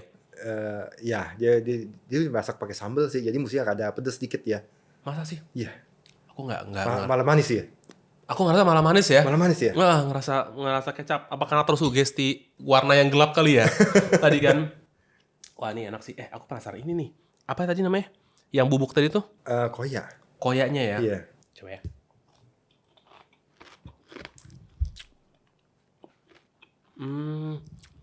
Unik ya. Ada rasa manisnya gitu. Nah ternyata kacang kedelai manis ya. Kacang kedelai Iya, nggak pakai gula. Nggak pakai apa-apa. Cuma kacang kedelai dipanggang, digiling, udah. Udah begini. Iya, rasanya kayak gitu. Cobain aja kan banyak tuh, udah kan. Iya, belum pernah coba. Tapi dioseng dulu ya. Doseng. Iya. Sampai panas lah, sampai. Nggak pakai minyak, bukan digoreng. Bukan. Oh, baru tahu nih. Iya, setelah digiling baru jadi bubuk kayak begini. Wah, menambah lagi nih perbendaharaan knowledge. Spice guy. Begini. Oh, ternyata kacang kedelai rasanya manis. Wah, unik ya. Bener-bener. Jadi si kacangnya itu, koyanya kalau dicampur, makin elevate si kuahnya ini gitu. Tapi jangan langsung dicampur di kuahnya. Harus di kayak kerupuk itu. Kayak topping di atasnya gitu. Oh gitu. Makanya kita pisahin kan. Iya, ngerti, paham. Maksudnya di akhir gitu kan. Iya. Biar dapat sensasinya gitu. Iya, kebayang. Waduh, ini penasaran ayam ini. Kalau ini ayamnya ayam negeri apa ayam kampung nih? Ayam pejantan. Kalau yang betina kenapa emang? Dia namanya ayam pejantan, nggak tahu kenapa namanya ya. Cuma dia memang salah satu jenis ayam yang kayak ayam kampung. Betul. Tapi mereka breedingnya lebih cepat dibandingkan ayam kampung. Ya mungkin rekayasa genetik kita lagi lah ya. Tapi ya yang menyerupai ayam kampung lah. Wah, mantap sih ini. Ini gimana nih? Gado-gado, sini sate, ini. Wah, bisa buat besok ini. Enak. Serius guys, kalian harus cobain sih ini. Emang enak beneran. Mantap. Ada sosok idola gak sih, Daniel? Sosok idola. Selain nenek dan ibu. Kayaknya sih itu udah pasti sosok idola sih mungkin ya. Selain mereka ada nggak? Saya sih mungkin bukan sosok ya, tapi produk ya. Produk? Gimana? Saya mengidolakan, emang boleh sebut namanya? Silakan. Indomie. Mengidolakan Indomie? Iya. Produk, kenapa? Karena itu solusi buat seluruh rakyat Indonesia. Wih. Bener dong. Kalau misalnya kita nggak punya, mohon maaf ya, lagi nggak punya uang gitu loh, terus butuh makan, ya itu solusinya. Dan saya belum menemukan satu fakta manapun yang menyatakan bahwa produk itu nggak sehat. Gitu. Iya. Oke. Kenapa? Ya paling bikin gemuk iya gitu loh. Cuma kalau nggak sehat, tiba-tiba orang makan itu meninggal, kayaknya nggak ada ya. Bukan bikin kurus ya malah ya Indomie. Dan itu diakui oleh seluruh dunia loh. Oke. Dan bahkan saya pernah ngitung ya, kalau saya sendiri nih bikin produk itu, ya. Misalnya gramaturnya Indomie itu adalah 90 gram kan atau 95 kan. Lu sampai tahu loh dia gramasinya.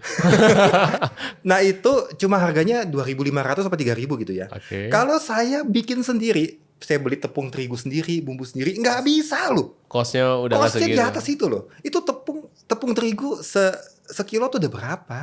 Udah nggak bakal bisa nutupin ke situ gitu. Nah itu ya gimana ya caranya? Ya mungkin itu kan salah satu produk legend Indonesia juga. Iya. Yes. Gitu. Udah bukan gimana caranya gitu. kayak begitu?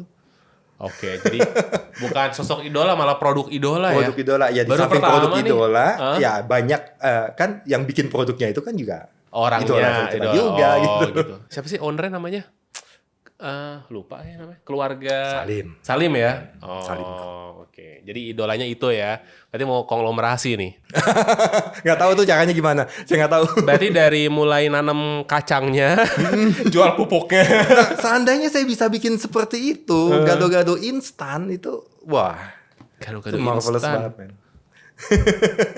Kalau bumbunya bisa. Bumbu bisa. Sayurnya gimana ya? Tapi kalau frozen food, bumbu gado-gado instan pun juga kan ada preservatifnya ya. Ada loh. Kalau dibikin sous vide mungkin bisa di canning. Saya pernah sih, paling cuma tahan 24 jam. Habis itu udah nggak bisa. Harus pakai preservatif. Itu loh yang kayak kaleng-kaleng tuna gitu loh, yang di apa namanya, di steam kayak gitu-gitu. Saya belum pernah nemuin yang tidak ada preservatif. Oke. Coba deh nanti aku riset. Ya boleh ya nanti ya. Boleh. Karena aku pernah bikin nasi 3 tahun awet tanpa pengawet. Oh gitu? Yes. Aku bisa. Ya sebenarnya tekniknya sama-sama aja, cuman aku belum pernah coba sih yang gado-gado. Itu soal teknik sih, bukan soal apa? Bukan soal bahan baku enggak sih menurut aku ya pribadi ya. Tapi nggak tahu, mungkin teman-teman yang tekpang punya expertise ini bisa ini ya. Kali aja gado-gado instan gitu kan, tinggal campur air panas, twing jadi gitu. Iya, tapi sayurnya gimana? Iya makanya. Iya ya, sayurnya itu bumbunya masih bisa. Tapi sayurnya nggak bisa. Freeze dried. Ya tapi kan tapi penjualannya nggak bisa di semua outlet, mesti ada yang punya freeze juga. Sudahlah. Iya udah, tuh next. Tapi pokoknya begitu next, ya pinginnya ya. Oke, siap. Kebayang ya. Kebayang. Kalau prinsip hidup apa yang dipegang? Nikmati aja lah prosesnya. Nikmati aja proses. Karena hidup ini bukan suatu tujuan ya, tapi sebuah perjalanan. Wih, bijak. ya sebenarnya tujuan hidup kita apa sih, ujung-ujungnya kemana sih gitu loh. Kita kalau punya uang banyak, kalau punya harta berlimpah, abis itu mau gimana? Game over gitu. Permainan habis. Ya kan? Ya kita kan nggak, abis itu ngapain? Nggak tahu kan? Ya makanya menurut saya sih hidup itu ya kita harus bisa nikmati perjalanannya. Kita harus bisa menikmati prosesnya. Oke. Siap. Terakhir nih Daniel, kasih ini dong pesan ujangan ya untuk para UKM di Indonesia. Saya sih susah ya kalau bilang maju terus, jangan patah semangat ya, itu semua orang juga pada tahu lah ya. Gitu. Tapi yang penting di sini ya kita kembali lagi, kita jangan mikirin hasilnya aja. Ya, kita harus semua yang kita jalanin di dalam kehidupan ini kita harus bisa nikmati. Mau susah, mau seneng, ya seneng kita nikmatin, susah kita juga harus bisa menikmati. Ya, karena semuanya itu kita akan merasa rindu kalau misalnya kita nggak ada kesusahan lagi. Ini prinsip seorang gamer ya. Ya udah. Tapi ya semuanya tetap bisa diperbaikin, semuanya kita terus bisa upgrade, semuanya kita terus bisa update ya. Ya, terus berinisiatif lah. Ya. Perkaranya di sini adalah siapa yang mau bergerak duluan.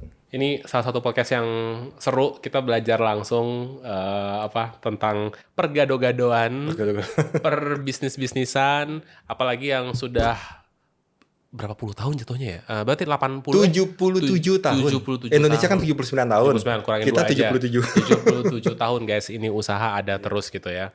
Hopefully Daniel sukses. Ya, sama-sama Pak Bos Papi. Thank you Ya. banget sudah datang ke sini. Kita terhormat sekali merasa udah mau sharing ceritanya di sini gitu ya. Ada lagi nggak kira-kira yang kita kelewatan mungkin mau diceritain? Ya, tinggal WhatsApp aja sih kalau mau tanya. Hanya harga, pesan. Iya. Kita kalau orderan kita buka 24 jam. 24 jam? Enggak, maksudnya kalau orang WhatsApp ya kita langsung ini. Tapi kalau orderan mah sesuai dengan jam operasional lah. Oke, ini ya brosurnya tuh ya, Gado-Gado Cemara. Ini boleh kita ini nggak sih scan terus nanti kita taruh di video-nya gitu boleh ya? Oh, nggak usah scan di ini aja. Oh, linknya. Ini apa, website atau apa? Link tree gitu ya. Nah, bisa download gambar juga situ, bisa langsung WhatsApp juga di situ. Ya udah nanti kita kasih. Aku ngerasa kayak gue kemana aja belum pernah nyobain Gado-Gado Cemara nih gitu kan. Jadi kalian yang belum pernah cobain harus cobain. Menurutku ini Spice Guys approve. Gado-gado salah satu yang enak ini Gado-Gado Cemara. Nggak dibayar, serius. Ini beneran enak banget. Kalian harus cobain ya, beneran. Oke guys, thank you banget. Sampai ketemu di episode selanjutnya.